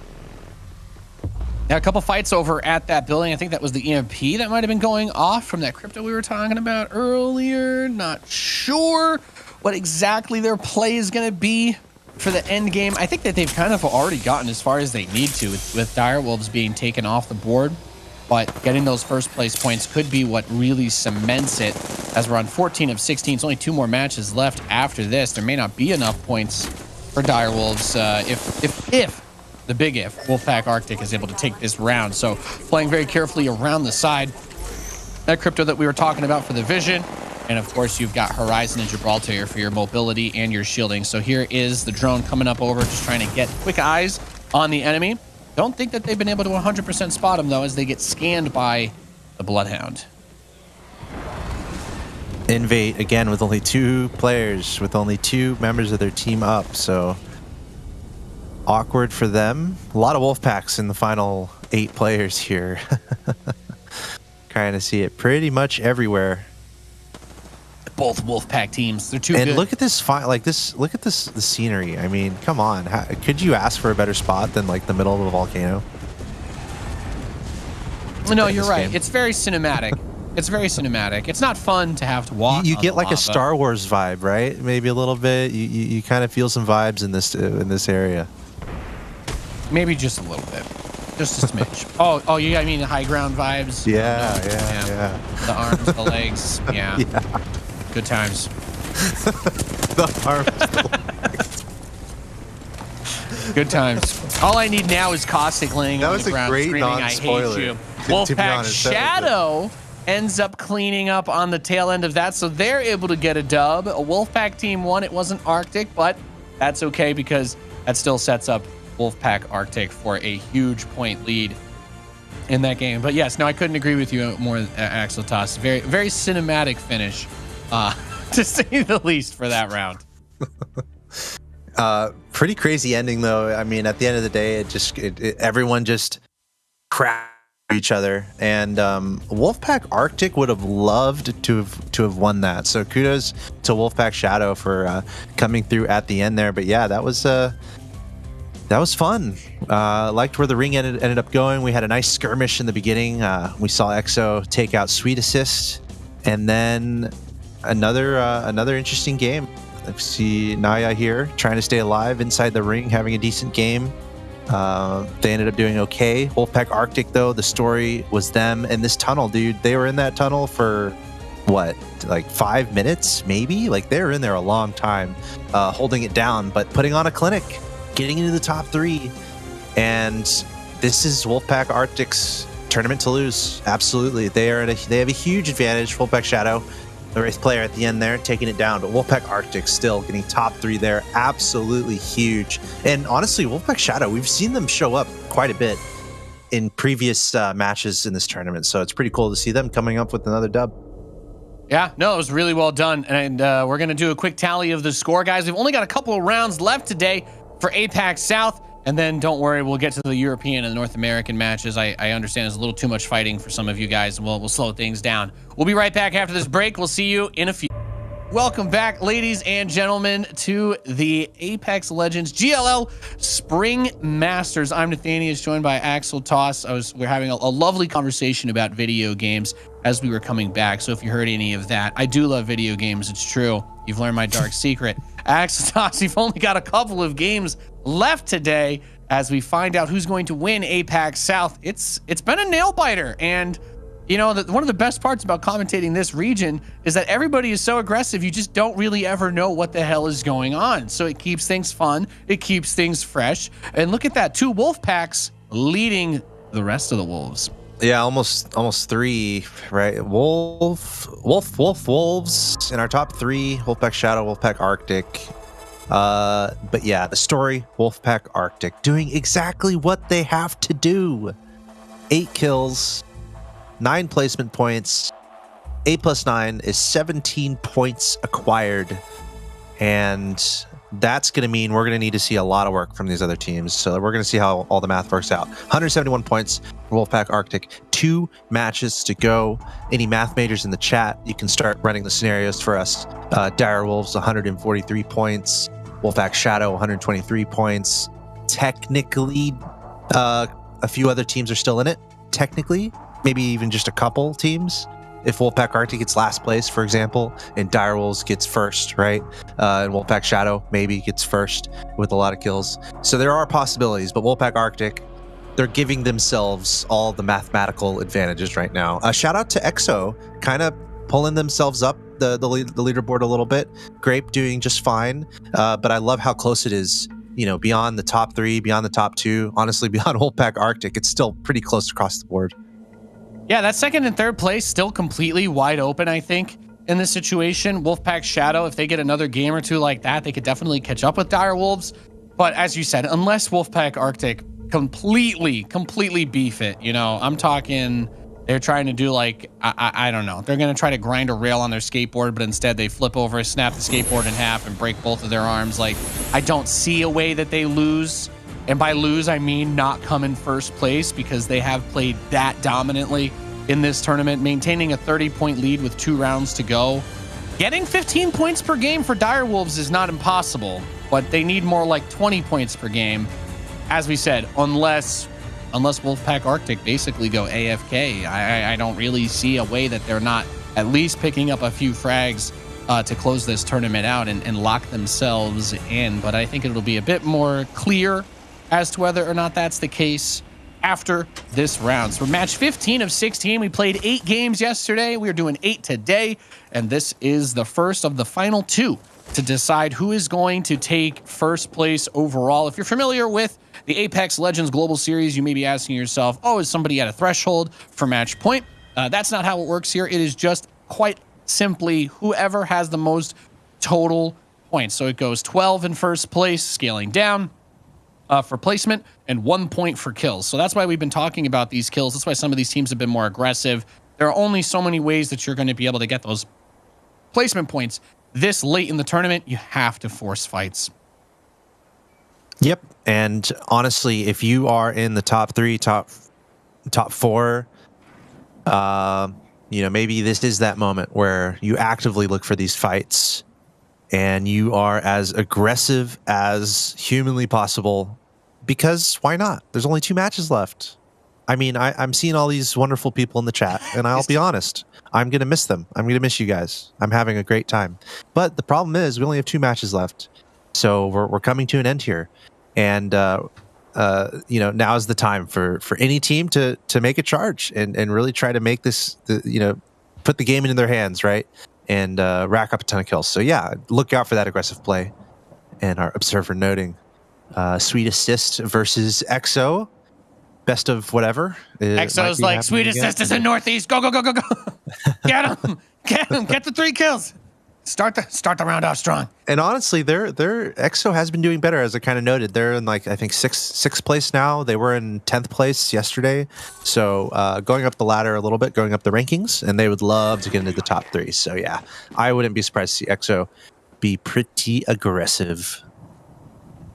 Yeah, definitely. They're the only way that they're going to make money here, that they're going to move up into the money, is with aggressive plays. They're going to need to get some kills.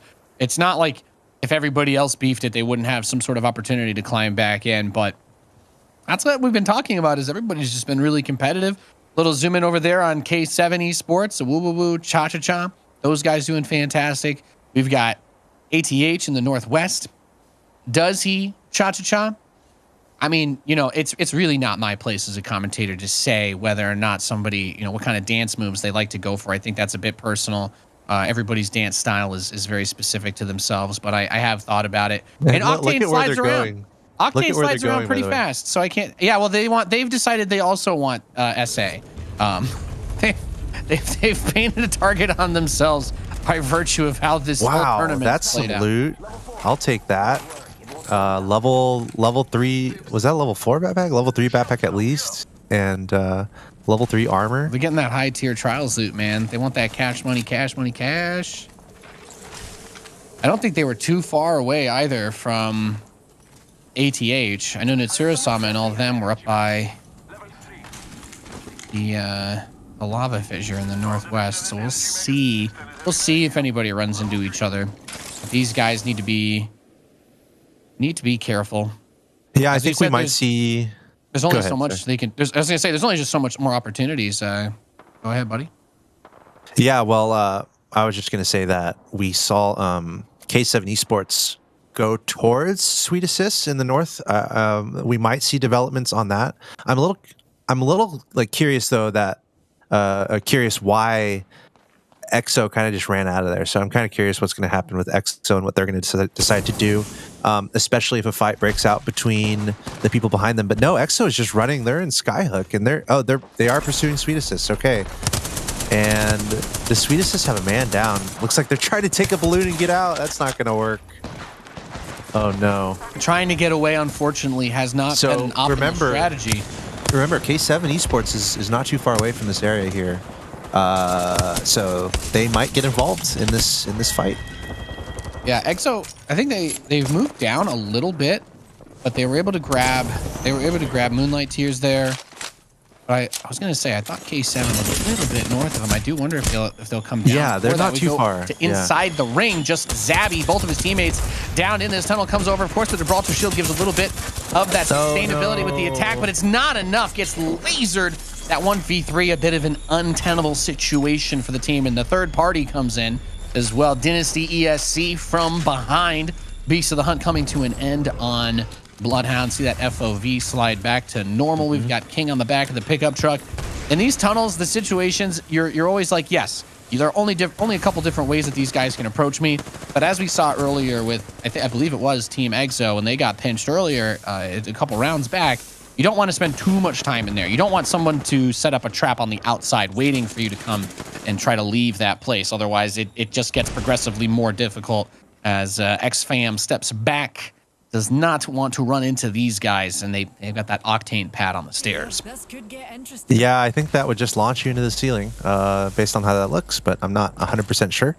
We'll see what happens with that. There were a few teams in the area too, so always got to be aware of those third parties happening. We see Wolfpack Arctic kind of being casual on the left-hand side. I say casual, it's so weird to say. I mean it in the sense of, you know, just kind of leisurely meandering on the left side of the map, not near any teams. So we'll have to see if Wolfpack Arctic gets a little bit more involved. So remember, they are winning in our standings. So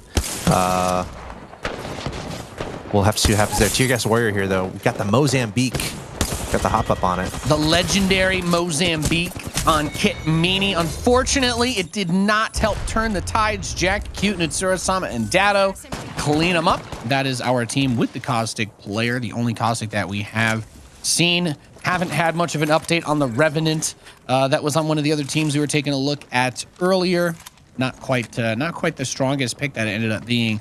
I like the idea of the Revenant for taking the engagement without risking getting picked early and losing the possibility of placement points, but it's one of those things that sounds a whole lot better, you know, when you like kind of write it down and you conceptualize it. You're like, yes, I see how this strategy can be useful, but the execution for it was just did not really appear to be anywhere near where it needed to be. Look at this movement out of whoa on the Pathfinder, coming up with the flatline R99 combo, getting right up in his face. And I love this. I love what I'm seeing. He definitely needs to get that R99 reloaded though, because he only has about 7 or so extra rounds for the flatline. If he's forced to reload one more time, comes back on the backside, gets 100 damage into the back of Gibraltar. The other 2 players still waiting on just the other side of this door. R99 reloads, comes back again. They're gonna clean these players up as well, and goodbye goes Team SA. Uno más. It's another team.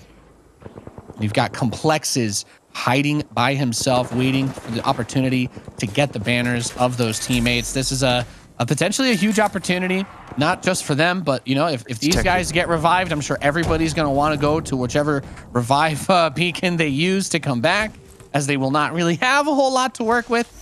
And they have definitely been a team that's gotten picked on quite a bit in today's matches. But really set this one up nicely. Still has to get Roy's banner, but between him and Cha-Cha-Cha-Cha-Cha, they have a tremendous amount of mobility trading out for that Pathfinder, and still keeping Octane and Horizon. So it's just team mobility. Maybe the most amount of mobility possible, almost. Yeah. I didn't even realize the Pathfinder was chosen. I don't know if this is a meme choice, but I'm pretty sure this is the first time we've seen Pathfinder across both of the regions that we've covered in competitive play. Not sure if it was an accident, but anyway, I love to see it. We haven't seen it in. We haven't seen Pathfinder in APAC South yet this weekend. I don't believe we've had a chance to see it. But oh no! Well, that was a cha-cha, not very smooth. Right. When I've got no words for that. When you throw the jump pad down and you boop yourself into the ceiling and get shot, take a walk after the games today. You might need it after that one. That's a little bit upsetting. The hammer point P20 coming in hard and fast with that blue mag. 16 rounds is plenty enough to get the damage done. You need to land those shots though, Little Flame. Need to land, and he's down off the shield. We got Bloodhound throwing fisticuffs. That's not going to be enough to stop him, but the next man in will be. Jeez. And that's a fantastic wipe. Dynasty, ESC. You know, when it comes to third partying and late game situations for this, sweet assist, they got the revive. Yes. They did it. And everyone's like, wait, what? Who did that? How did that happen? You know, this is like when all the side characters in the hero movies are like, oh yeah, guys, we contributed, we did a good job here. And then someone's gonna, then Thanos just shows up and one-shots all of them. That's kind of the fear with SA. Those guys have played a fantastic tournament in terms of spirit, but they have, they're going to definitely need to reevaluate some things coming into the next APAC South regional, because those guys definitely got disrespected a lot more than I think they were prepared for. As we switch over to Bear Claw Gaming, we've got Sun Series with no shield stepping up with the Volt, not enough to get the job done. Rudine tries to come in and save the day, but he gets clean. Direwolves runs in. They're looking for a third party. They want to know who it was getting on top of this team. They'd love to clean them up and grab a few more frags for themselves. Yeah, if Direwolves can have an all-kill game where they're just killing everyone and racking up all the points, they are within reach of potentially winning this thing if things go badly for Wolfpack Arctic. So cool to see them still involved here, and it's hilarious. We keep seeing these very popular fight spots. It's like the same spots end up being really popular for a lot of eliminations happening. Speaking of that, K7 Esports knocked out. EXO was knocked out also. Kind of couple notable teams near the top of our standings that are not in contention in our match 15 out of 16. Remember, only one match left in this region after this one. Oh, he's gone. So that was the sweetest player, unfortunately. And the fact of the matter is, which is why we're kind of joking about it, I mean, trying to make a res happen, very unlikely to work or be too effective. I mean, kudos for pulling it off, but I'm curious to see where Sweet Assist even is at this point. Are they just wiped? Oh, okay, there's one left. So yeah, I mean, they did the res, but at the end of the day, they still only got one guy. So yeah, I was just trying to very lightly allude. I was lightly allude to that, but yeah, as save by, he's going to take a wide rotation. Wait, no, is he going to the? I don't know if he's going to the res. You crazy. No, there's no way. No way. He doesn't have. He doesn't have the banners. He doesn't have the banners, so he couldn't do it anyway. He just kind of took a wide way around because he wanted to try and loot this area. He has the passive health regen too. So I want to see what their best. I'm gonna look at this our data really quick to see what their best standing has been. Okay, Sweet Assist, we love you. We really do, and we hope you return, and we hope you have a very bright future. But let me read out their placements in this tournament so far: 19th, 9th, 20th, 7th, 20th, 20th, 16th, 17th, 18th, 20th, 17th, 20th, 14th, 19th. To be clear, there are 20 teams, so 20th is last. But the best they've done is 7th, so let's see if they can beat that. Let's go, Sweet Assist. Let's go, Sweet Assist. You got some fans. I know you got some fans out there. Someone's hoping for you to that one man to make it deep by himself as we wait for another engagement to kick off. Some more razzmatazz, a little action, a little combat going on. We got X-Fam pushing in over towards Harvester as well now. A couple of teams have this split, some on top, some on the inside, some in the tunnels, some in that incline. But at the end of the day, you don't really want to risk just walking into one of these fights because you know that there's so many other teams waiting. As soon as you hear gunfire, everybody's slamming that W key, going in on it.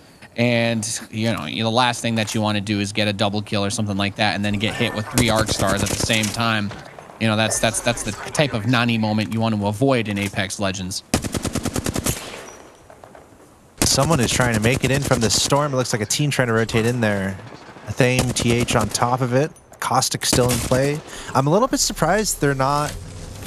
Caustic wasn't in that harvester area trying to put traps in that large building, of course, but electing to stay away from that area for now. Now we've got Nitsura-sama here. Caustic, nice shooting. Tex gets the knock on J-Dox, and he's looking to finish him up with that triple take. He says, I got the bullets. I got ammo for days. Let's clean it up. Let's get it over. Is he going to be able to get that finish? I'll keep my eyes on the kill feed and see if he can get that secured or not. The position is still tenuous regardless. There you go. Jack Q has been also super reliable on that flat line. Drops down, gonna get some finish offs here. Beautiful cleanup for the squad. That's exactly what we were looking at. Thame, TH, these guys have been a little bit here, a little bit there. Not quite, I think, where some of the expectations might have been, as I felt like they came into this pretty strong. And we get a look at someone just crying by themselves in the corner. Poor King from Dynasty. His teammates are dead. He's all alone by himself. This is an Avengers level threat. I'm not sure he's going to be able to handle it on it by himself. This must be the drone from Wolfpack Arctic. They were running crypto last game and they got second. It must be. It must be. There was another team running crypto. Now that I think about it, the Revenant team, I believe. So, we shall see. Okay, yeah, it is the Wolfpack Arctic team. They are still around. 11 squads left, believe it or not. And this is just that valuable information that they are favoring at this point. They haven't run this. They haven't run crypto between yesterday and today. Only last game did they run crypto, I believe. Last game and this game. So just favoring that information, and we can see how valuable that is. Fly a little drone and go scout out where these other teams are. And here's our hero from Sweet Assist, trying to get in the top 5. Oh no, but he's been found. No. Resting Alfredo Fettuccine, Sweet Assist. Good night, sweet. Good night, sweet prince. How'd they find him? Dang it. That's what. I'm not biased. And that, ladies and gentlemen, is why Bloodhound is in the game. This guy's fault. Yes. And ladies, that scan is useful. The hunting tracks, all of that information is valuable for a reason. As Direwolves is going to keep it on the move here. That Beast of the Hunt comes to an end for Bloodhound. There are still 10 squads total, so we've got a decent amount of players remaining for these last couple of rings that we're going to be getting into. Looking at Direwolves here, one of our teams that is deeply in contention. But again, remember, Wolfpack Arctic, they are alive. They are around. They are somewhere in this lobby using their crypto drone to see what's going on, like us. We're the broadcasters, our observer crypto drone. Good job, observer. They would need an epic throw to lose this, right? So they've been playing it very safe, very smart, very conservatively. Athame getting some shots from the high ground, though. Below, they see in the little ravine under the bridge some opportunity. Gibraltar Old is going to force a reposition. However, Natsuru-sama taking some shots over from Harvester. Needs to be careful. Pops up, has the flat line. 3x going to trail. Pops 3 times for 19. But that level 5 Evo shield can soak a lot of damage. Axel toss, and he's going to get popped. No, that's a Kraber. And guess who has it? Wolfpack Arctic. They're getting better and better. A Kraber to boot. That was cinematic, what we just saw there. The shot from the darkness and then the switch over to Wolfpack Arctic. Yes, in case you didn't know, Wolfpack Arctic, they are still in control of this region. They are doing fantastically and making the most of that. As you pointed out, that filthy Kraber shot. You know, it's always fun when we get to spectate the player getting the headshots with the Kraber. But when you're spectating the player on the receiving end, you know, you can feel the pain through the screen. Right, I didn't realize computers had developed that level of interfacing technology, but I definitely felt the pain watching that one happen. So we've got XFAM hiding in the little ravine, easy to shoot down on, easy to throw nades in on, but you'd have to get pretty close to do anything with it, right? So they're just going to move very patiently, very methodically. I don't see any reason for Wolfpack to give up their position. They still have plenty of Kraber shots. Yeah, eight shots is a lot. We already saw how effective one shot was in real time. And of course, you got the crypto helping you out. You got the drone, be like, okay, he's over there. And then you get the Kraber out, take the shot. Oh! But there's another. And that's going to trigger a push. That goes up. Yeah, gets that second jump off of it, but not enough. Gets knocked on the engage. Careful. So Zeratas goes in deep and gets cut off, leaving Kazance and Twizzy to fend for themselves. Gibraltar Bubble is going to get popped. Can see a little bit of that damage that was ticking earlier on the knockdown for the enemy player. Is going to pick him off. Gets Rakasan. That causes Witsy to bleed out. And Bullet L as well getting picked off by Twizzy. We got a minute and 20 as this final circle is going to close in. There's another Gibraltar ultimate coming in. Not a whole lot of cover here for Kazance, just chilling next to the rock, hanging in there as much as humanly possible. But look how many teams we have just kind of nuzzled up to that last little sanctuary of Harvester, that last little bit of building to hide behind. We still have X Team, Wolfpack, Shadow, Arctic, Invade Esport, and Team Grape in it. Team Grape, who came in as one of the stronger teams result-wise for APAC South, unfortunately, have not really been able to demonstrate that here today. They had a couple of good rounds early, but they have lacked in the consistency that we've seen out of the Wolfpack teams, who have just been fantastic. And these guys, too, have been, in my opinion, really, really on top of it. X Team, I've been saying it over and over again, but Belkun, he has been an absolute rock in the storm for these guys to lean on as a support. The rest of the players, of course, have been doing well too, but man, he's really stood out to me in this. Sayajin has been fantastic on the engage, but his teammates both get knocked on the way in. Then you see a little bit. That's just the way that it happens, man. A little third-party action is going to get that quick res off, but that's when everybody else comes in. Wolfpack Shadow gets caught on the inside, and Kazance letting it rip. We got some thermites over there, and it looks like one Wolfpack may be about to cull the other. Yeah, I mean, the worst spot imaginable for Wolfpack Shadow here, and Wolfpack Arctic has just the easiest line of sight imaginable on that. I was kind of wondering if that fight there would just trigger everyone just jumping into the fight, but that hasn't really happened. There's still two teams posturing inside the mega structure there, the Harvester mega structure. Yeah, they're still just chilling inside there. And by the way, once again, both Wolfpack teams in our top 3, both of these teams showing up absolutely huge over the last couple days. Yeah, these guys have been incredible. Wolfpack Arctic just really, really bringing it in a big way. But we've just got these last couple of teams hiding around the last little bit of building cover. It does look like Big Z's going to have to open the door for his squad, because I think they're going to be the first forced out. A bit of the roof is still there. The other terrain for Wolfpack Arctic's not really there, and this third-party action will be getting started as the fight begins. Bubbles up top, bubbles down below.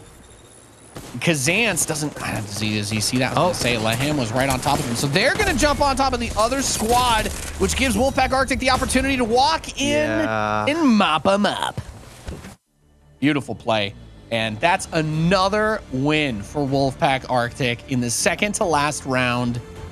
I mean, we're going to, you know, at some point, we're going to do that thing. We're going to look at the highlights. We're going to go to break. We're going to come back. We're going to talk about what happened. We're going to get ready for the next match and look at the scores.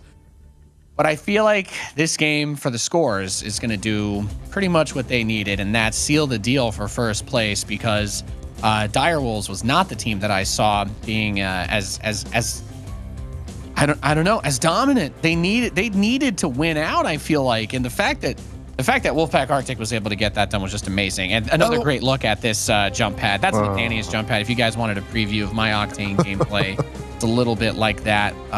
More emote spam though. And some beautiful shots, some beautiful sniper shots we got to see in this game too, out of Caustic, out of that Gibraltar, and then that Kraber from the Horizon later as well. And we're going to see that in a second here. Yeah, cha-cha-cha-cha-cha, that jump pad, he bashed his head right on that roof. That looked like it hurt. Going through the highlights here, yeah, Wolfpack Arctic, man. Boom, Kraber shot.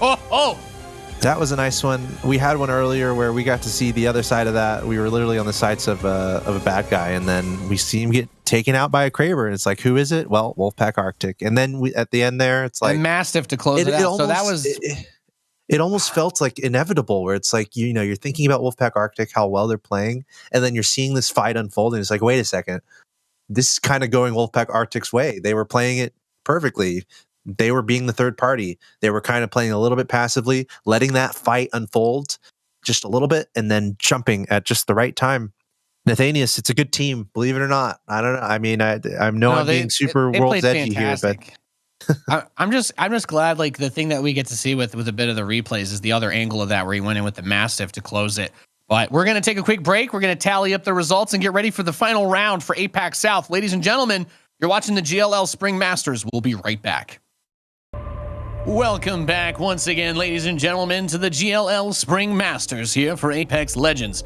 I'm Nathanius. With me is Axeltos, and we are about to get into the final round for APAC South. That's right. We've gone through 15 matches for Apex Legends on World's Edge, but there is only one more to decide who is going to walk away with all of the marbles. Axeltos, Wolfpack Arctic have been clapping hard this weekend. Wolfpack Arctic effectively running away with this region. I don't know if there's another way to put it. They have been so dominant, very consistent, not really a lot of questions around their play or like doubts or anything. They're not leaving any doubts out there, and they're coming through, taking care of business. And as I said earlier, they want in on this North America-Europe show match tomorrow. It sounds like, as we saw them take down that most previous game, match number 15 out of 16, which gives them 194 points, well above second place, the Direwolves, who are having a phenomenal weekend as well. I guess, you know, if Direwolves were to win and kill everyone in the lobby, and Wolfpack Arctic were to get last, then maybe, yes, Direwolves can somehow get first place, but Wolfpack Arctic would have to melt away. They'd have to be Wolfpack Summer instead of Wolfpack Arctic, because they have such a significant lead here, and they're probably going to be our champions. Yeah. There's no way they're... And I don't mind cursing it. There's absolutely no way Wolfpack Arctic is gonna lose it here. The amount, just to give you an idea, 12 points would put them at 165, right? But Direwolves at 165. So to get to 194, they would need 29 more points to tie, which would mean 29 kills. So they need 30 kills, which is literally half of the players. No, I can't do math. And they also need Wolfpack Arctic to do nothing, right? Yeah, you absolutely cannot afford to do that. No, actually, I might have been correct. That might actually be half the players in the lobby. It sounds so insane. I can't even believe myself anymore. Never tell me the odds. It's one of those. It's one of those. Yeah, exactly. I'm waiting for a copy of myself to appear behind me with a knife or something. That's yeah. So they need to win and get over 30 kills. And that's not enough. Wolfpack Arctic needs to die outside of the top 15 for that to give them the win. So, without any kills, to be clear. Without any kills, yes. Wolfpack Arctic would just need to immediately die and probably be killed by everybody else actually as well. So we may need maybe just restarting this one. if somebody disconnected or something wasn't working, but we'll be getting into that game shortly. Or they So, need like yeah. a catastrophic admin mistake somehow. Where, like, I mean, I don't even think that could do it. I don't know. I don't know. I'm like, yeah, there's really only ever going to be so many different ways that you can handle these types of situations. And I think Wolfpack Arctic has just shown that they have been dominant. But I think we're going to actually need a couple minutes to reset that lobby up because it is a bit of a specific process. So we're going to go to a quick break. When we return, that game will be ready. Since I don't know how long it's going to take, don't want to just talk your ears off about nonsense. So we'll be right back. Welcome back, ladies and gentlemen. We are good to go and ready to get into this final round. Do apologize for that. Of course, we had to get everybody back in the lobby. A couple players needed to restart their games, and let's face it, we've only got so many things that we can do to try to talk your ears off while we get ready for these matches. So I have been told we've got everybody together. We're going to be starting this map soon. I'm Nathanius. With me is Axel Toss, and we're going to be finding out, I guess, who's going to possibly take over second place, because I feel like I feel like people in the chat kind of agreed. It's kind of an impossible feat for Wolfpack Arctic to really lose first place in this scenario. by the way, I feel like a lot of people would enjoy the Nathanius Axel Toss podcast. Just want to put that out there, okay? We could have done it. We could have held it down. But yeah, this is a foregone conclusion. Effectively, this might be a fight for second. It's effectively a fight for second place. Wolfpack Arctic running away in the region, just having an absolutely phenomenal weekend. And by the way, guys, this is the last match for us.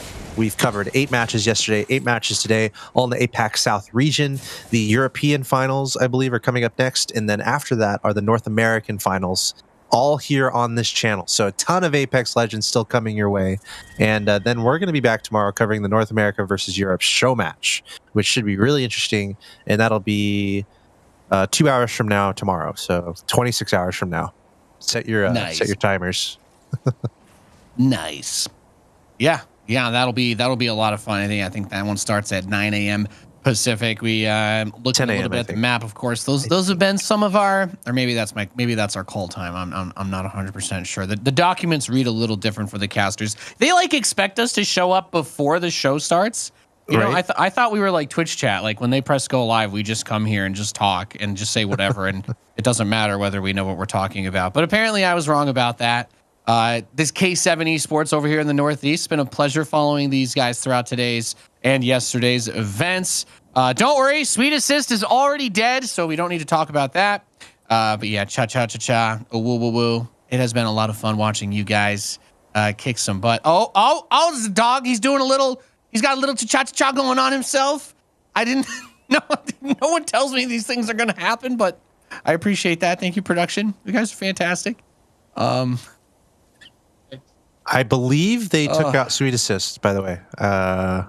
Literally in the first few seconds of everyone landing. Oh, that was them who killed Sweet Assist. Nice. Yeah, cha-cha-cha-cha, Nice. and whoa. I bet Exo's pretty pissed they didn't land in tunnels again, huh? They missed They're out. looking for him. They're looking for him right now. So sad. So sad. Wolfpack Arctic is in the Northwest, by the way. They're just chilling by Countdown. So we'll be definitely keeping our eyes. They need to die immediately, and they can't get any kills. And then we need to see that Direwolves team kill. Was it 31? They need 31 kills, or was it just 30? Probably kills? 30 kills already, in first place. Might already be impossible. 1, 2, 3, 4, 5, 6, 7. Math. 19, 18 times, 17 times. 2 teams are gone. 2 teams have been eliminated. Najah got picked as well prior to this.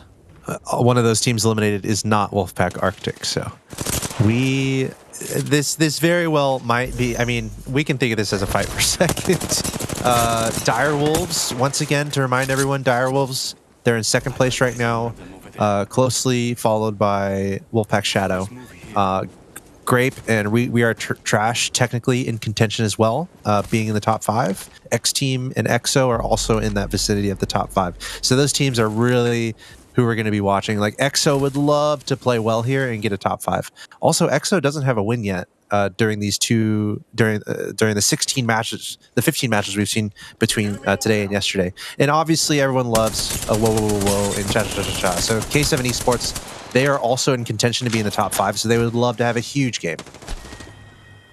Oh yeah, and you know, you still as a competitor, as a professional, you still take it seriously. You still want to go out, you know, go out of your way as hard as you can, go get it done, get as much work done as you can, and really try to set yourself up for a positive end to this tournament, because it has been a grind. It's been a long, arduous effort for most of these players, especially since some of them got pretty bad luck on a couple of the engagements, a couple of the fights. Things looked good, things felt good, but things didn't end up working out. So I just think that it's been a really fun time.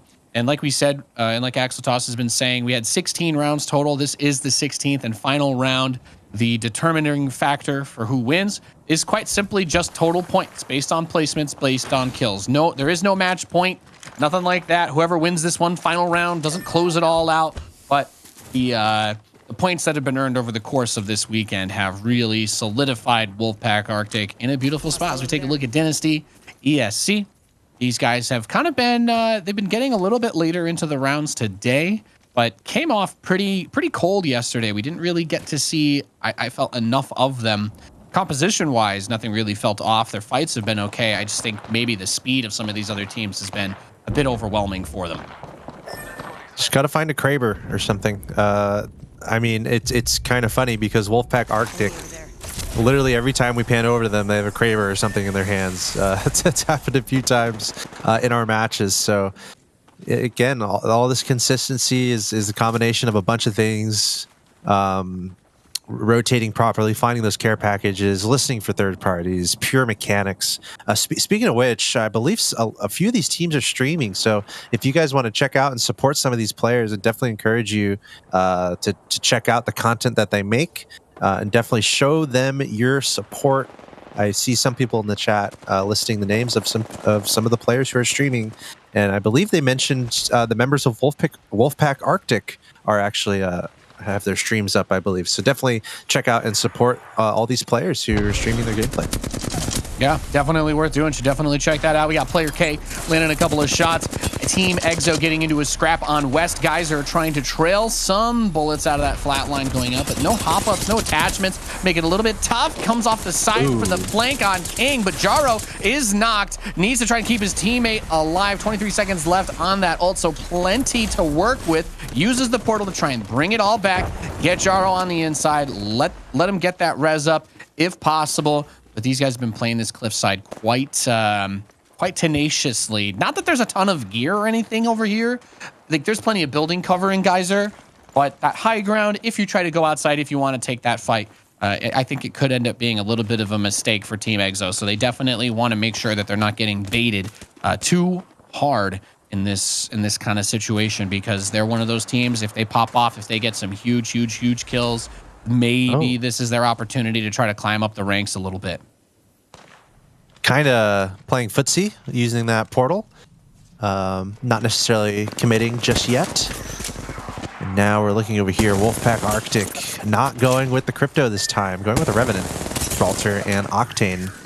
Kind of changing up, making a lot of changes to the legends they decide to play in each of these rounds, which is just fine. And again, Wolfpack Arctic, they're trying to play calm, cool, collected, pick up some kills, and just survive a little bit. They effectively already have it in the bag. Wolfpack Arctic putting on a showcase in Apex Legends in the APAC South region. Definitely proving they're going to be a team to be reckoned with in any competitions to come. Yeah, and I kind of like this though. I'm never gonna say that it's a bad idea in an almost basically unlosable situation. As long as they're still trying, they should be totally fine to mix up what the composition choices they make are. As we've got Team K7 ambush right outside waiting. He's got the Volt and gonna get some shots straight into Zeratas. So Zeratas gets knocked. K7 looking to pick some points up on the tail end here and take out that team that we were talking about. They really cannot afford, well, I don't know. Can I really say that? They need second place to get 30 kills. But anyway, I'm going to hype it up anyway because people don't want me to act like it's over. And Cha-Cha-Cha-Cha-Cha is actually on Horizon this time instead of Octane. They gave Octane to Roy. Woo is on the Pathfinder from that last game. But of course, you take a little bit more damage. You're a little bit squishy squish, even if your model is made out of Swiss cheese. The K7 holding strong, have not been able to topple Wolfpack Arctic just yet. taking the fight to them. I mean, they completely ambushed them. Element of surprise. A lot of people in Apex Legends are like, run to the fight, run to the fight. Sometimes it's okay to just be still, let someone come to you, and then try to take them out. Oh, cha-cha-cha-cha-cha, and Roy from K7 Esports doing a great job kind of setting up that ambush. I don't know. I think Wolfpack Arctic might be down to 2 players at this point, I believe. Not 100% sure, but K7 Esports is doing a great job getting the jump on them. Yeah, and Takea-san coming through the tunnel here. Of course, we were talking about this. When you're playing these tunnel rings and whatnot, you kind of get into these awkward spots where you get pinched. You're trying to can prevent anybody who's coming in from outside the ring going through that tunnel and backstabbing you. And at the same time, you're never going to be 100% certain whether or not anybody is waiting on the outside of that ring to jump on top of you to capitalize on those picks. He gets Kazance.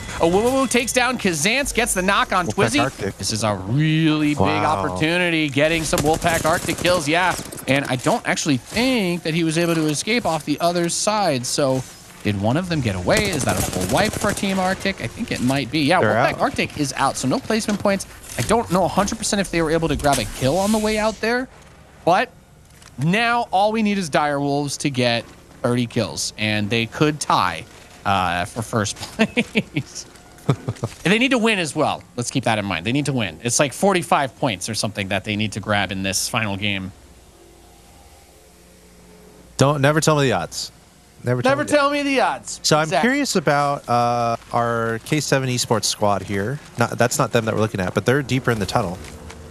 Cha-cha-cha-cha and company. They need to figure out a way to rotate into a better spot, and I'm a little bit worried that they're going to be caught out because they're still really far out there. So we'll stay tuned on that.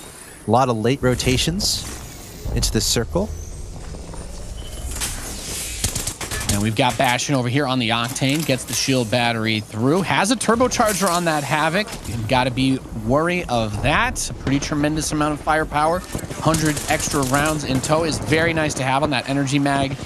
Swaps over to R99 with the gold sight. Gets a decent bit of damage on the shield front, though. It is the Gibraltar, a little bit chonkier, a little bit tankier. Bastion's going to slip out. Salvatores is knocked Doom MVP, just trying to hold things down on his own for Team Noir. And I assume what we're going to see is the shield battery possibly just take the jump pad to go back in for the support or run away because he's still under attack. Trying not to get picked. Oh.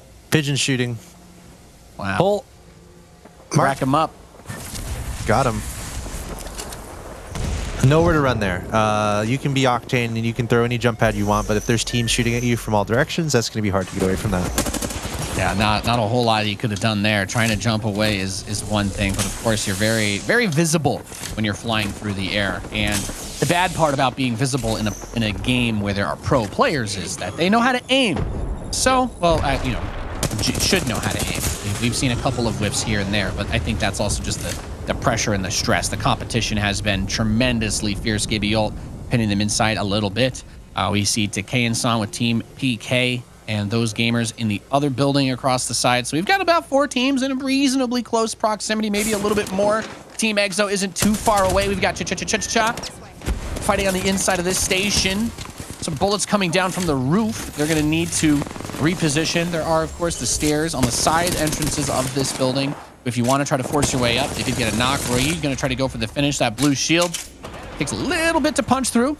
They've eliminated Knight from the game. And they do have the mobility, so they actually don't have to use the stairs. They can all basically fly. Ooh, cha-cha-cha-cha there by Little Flame from PK. I was going to say, K7 Esports having a great game, but have they met their match here? PK, look at their shield situation, doing just fine. 2 purple shields, they got a gold shield. Devotion with the turbocharger, I'll take that. Let's see if the rescue can happen for K7 Esports, or if this will be them out of this match. PK, again, they look like they're in such a strong spot. The Devotion is shredding. He is getting low on health, or excuse me, low on ammo. Low on that energy ammo. He's going to switch over to R301, try and dash out some more damage. Oh, whoa, looks like he's going to be knocked. Only 1 man up from K7 Esports, and PK is looking pretty good. Yeah, they've taken a good position. Now climbing up following is, we do have Lehem from X Team on the Bloodhound. Beast of the Hunt, just trying to use that vision. I like that. Climb up, poke, fall back, wait for the rest of the team to show up, go in together, maybe step outside, pop the shield battery, and try to get back in there. Yeah, we've got all of those teams. Fifth I think party? we're looking at 4 or 5. There were like 5 or 6 teams here at the beginning before the engagement started, and they all seem to have rotated over towards the circle, as they should have. But I wasn't sure if the fight was going to happen back where they originally were or over here. It seems to be the latter.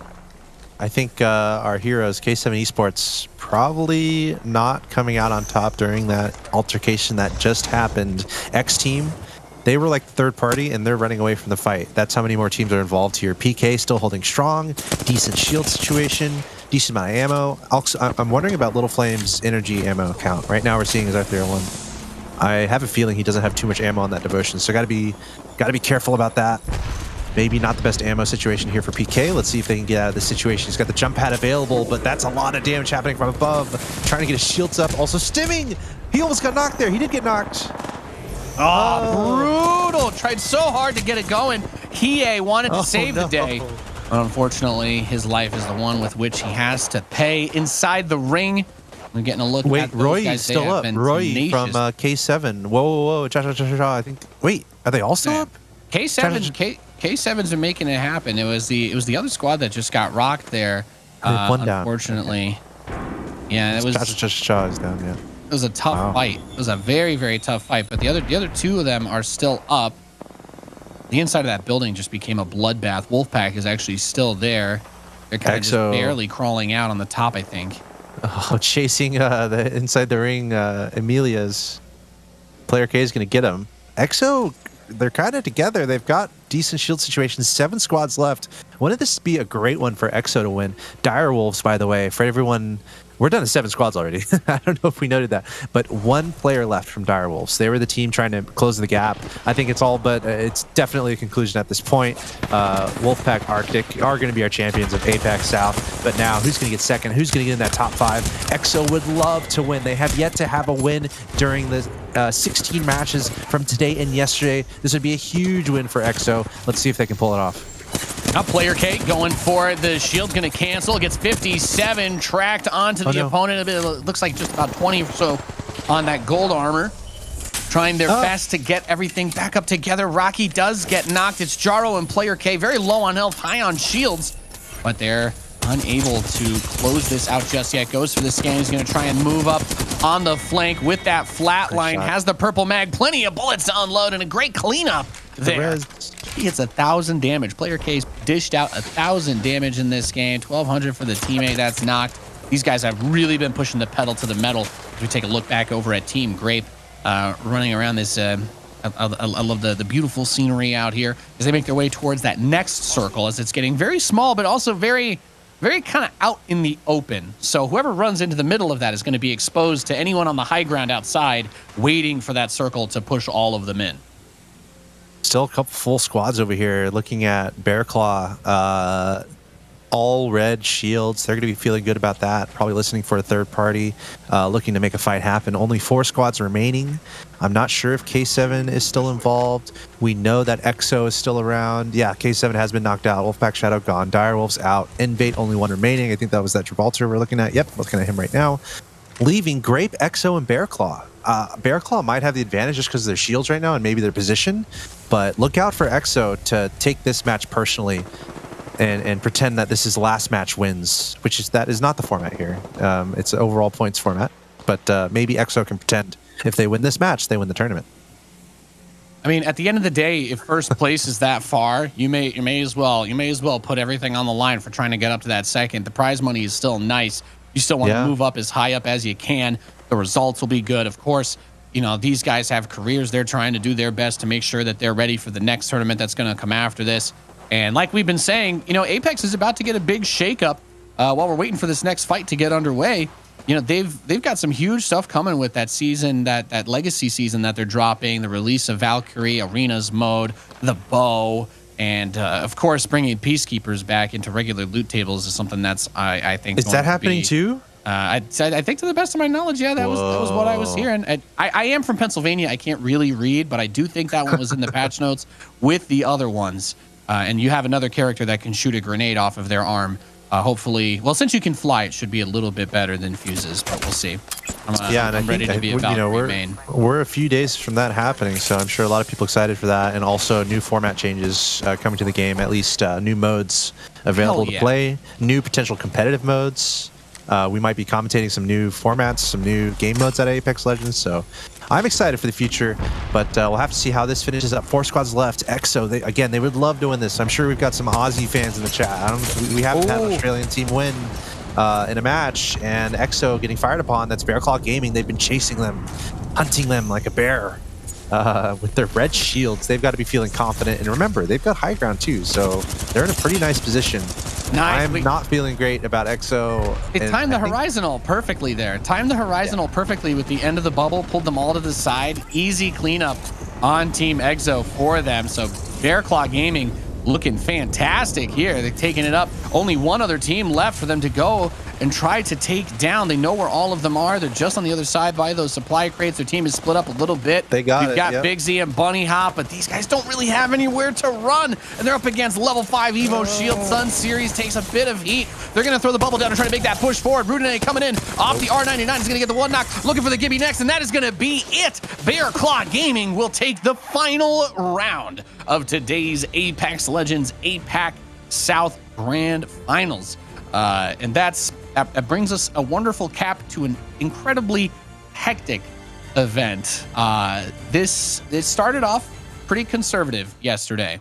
Can't lie. Axeltos and I, we were doing APAC North earlier this month. We talked about how those guys were just insanely aggressive the entire time. Fights literally every single game at the very beginning.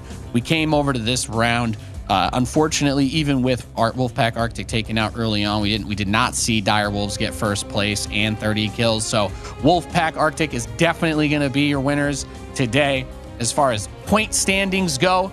But a really great fight put up by everybody else. And watching the progression of teams like K7, who went from meme to dream basically over the course of today, they really stepped it up.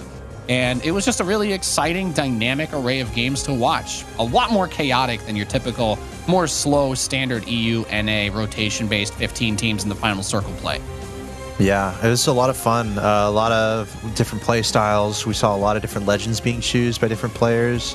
A lot of different strategies come into play. Look at that at the end. Oh my gosh, the ult pulling EXO into their demise. EXO melting away. Bear Claw getting a nice win at the end there. You always love winning the last one. It just feels good. A lot of people watching, and you get to show off some skills. Bear Claw got second place in one match yesterday, but we had a lot of independent winners, a lot of parity in this region, which is really cool to see. A lot of independent winners doing their own thing, but at the end of the day, Wolfpack Arctic certainly running away with it. It felt close at first, but then Wolfpack Arctic just putting together the consistency. No other team was able to achieve that level of consistency, just consistently in the top 3, second, third, second, first, and then also racking up a ton of kills. We're crunching the data right now, so we're going to get the final numbers, but I'm just really impressed with Region, really impressed with Wolfpack Arctic. I know we have a show match coming tomorrow with North America versus Europe. I'd love to see more out of, and I am looking forward to seeing more out of both APAC North and APAC South. Maybe they should have a show match at some point, too. Yeah, well, only time will tell. Taking a look at the prize pool for everybody tuning in. So we're talking about what people are playing for. Of course, first place prize, we were talking about how Wolfpack Arctic had clearly set themselves apart from the rest of the pack. Haha. $5,000, of course, is a nice chunk of change to walk away with.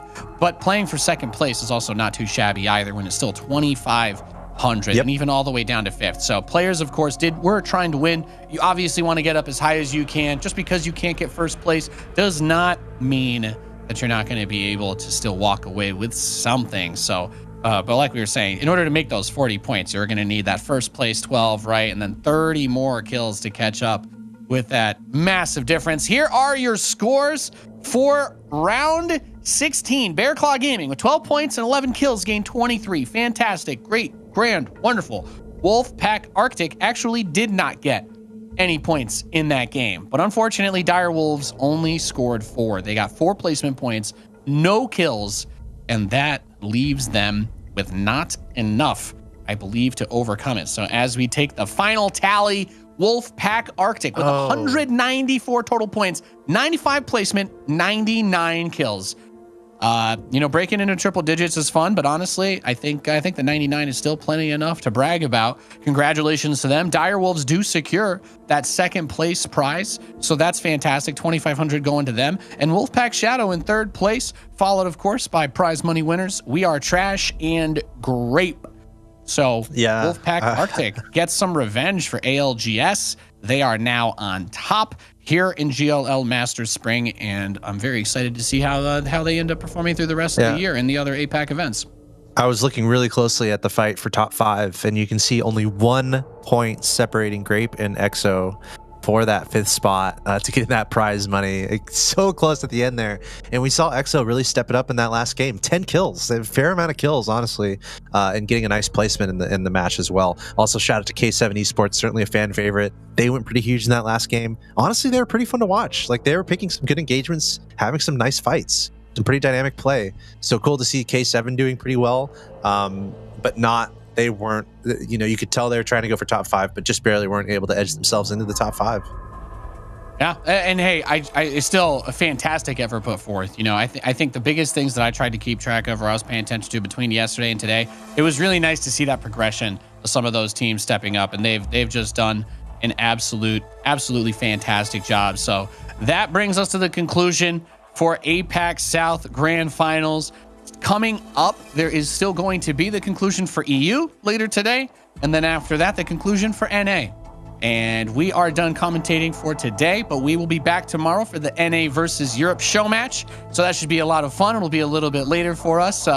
Be fun to do some of the NA and the EU teams. But that's about all I've got to say. Any last words before we wrap this one up, Axel? Hey, this is a lot of fun. Shout out to everyone watching in the chat. Thanks for checking out the stream, and I'm sure you guys are going to love the matches that we have upcoming, Europe finals and North America finals. And of course, we have the show match coming up too. So always fun to be involved with some Apex Legends. Excited for the update that is incoming. And I hope that everyone has a great weekend. All right. Well, thank you guys so much for tuning in. Really appreciate it. I hope you enjoy the rest of the GLL Grand Finals taking place today, as well as some fun tomorrow if you tune in for our show match. But that does it for us here. We love you guys so much. Thank you for watching. Have a fantastic day.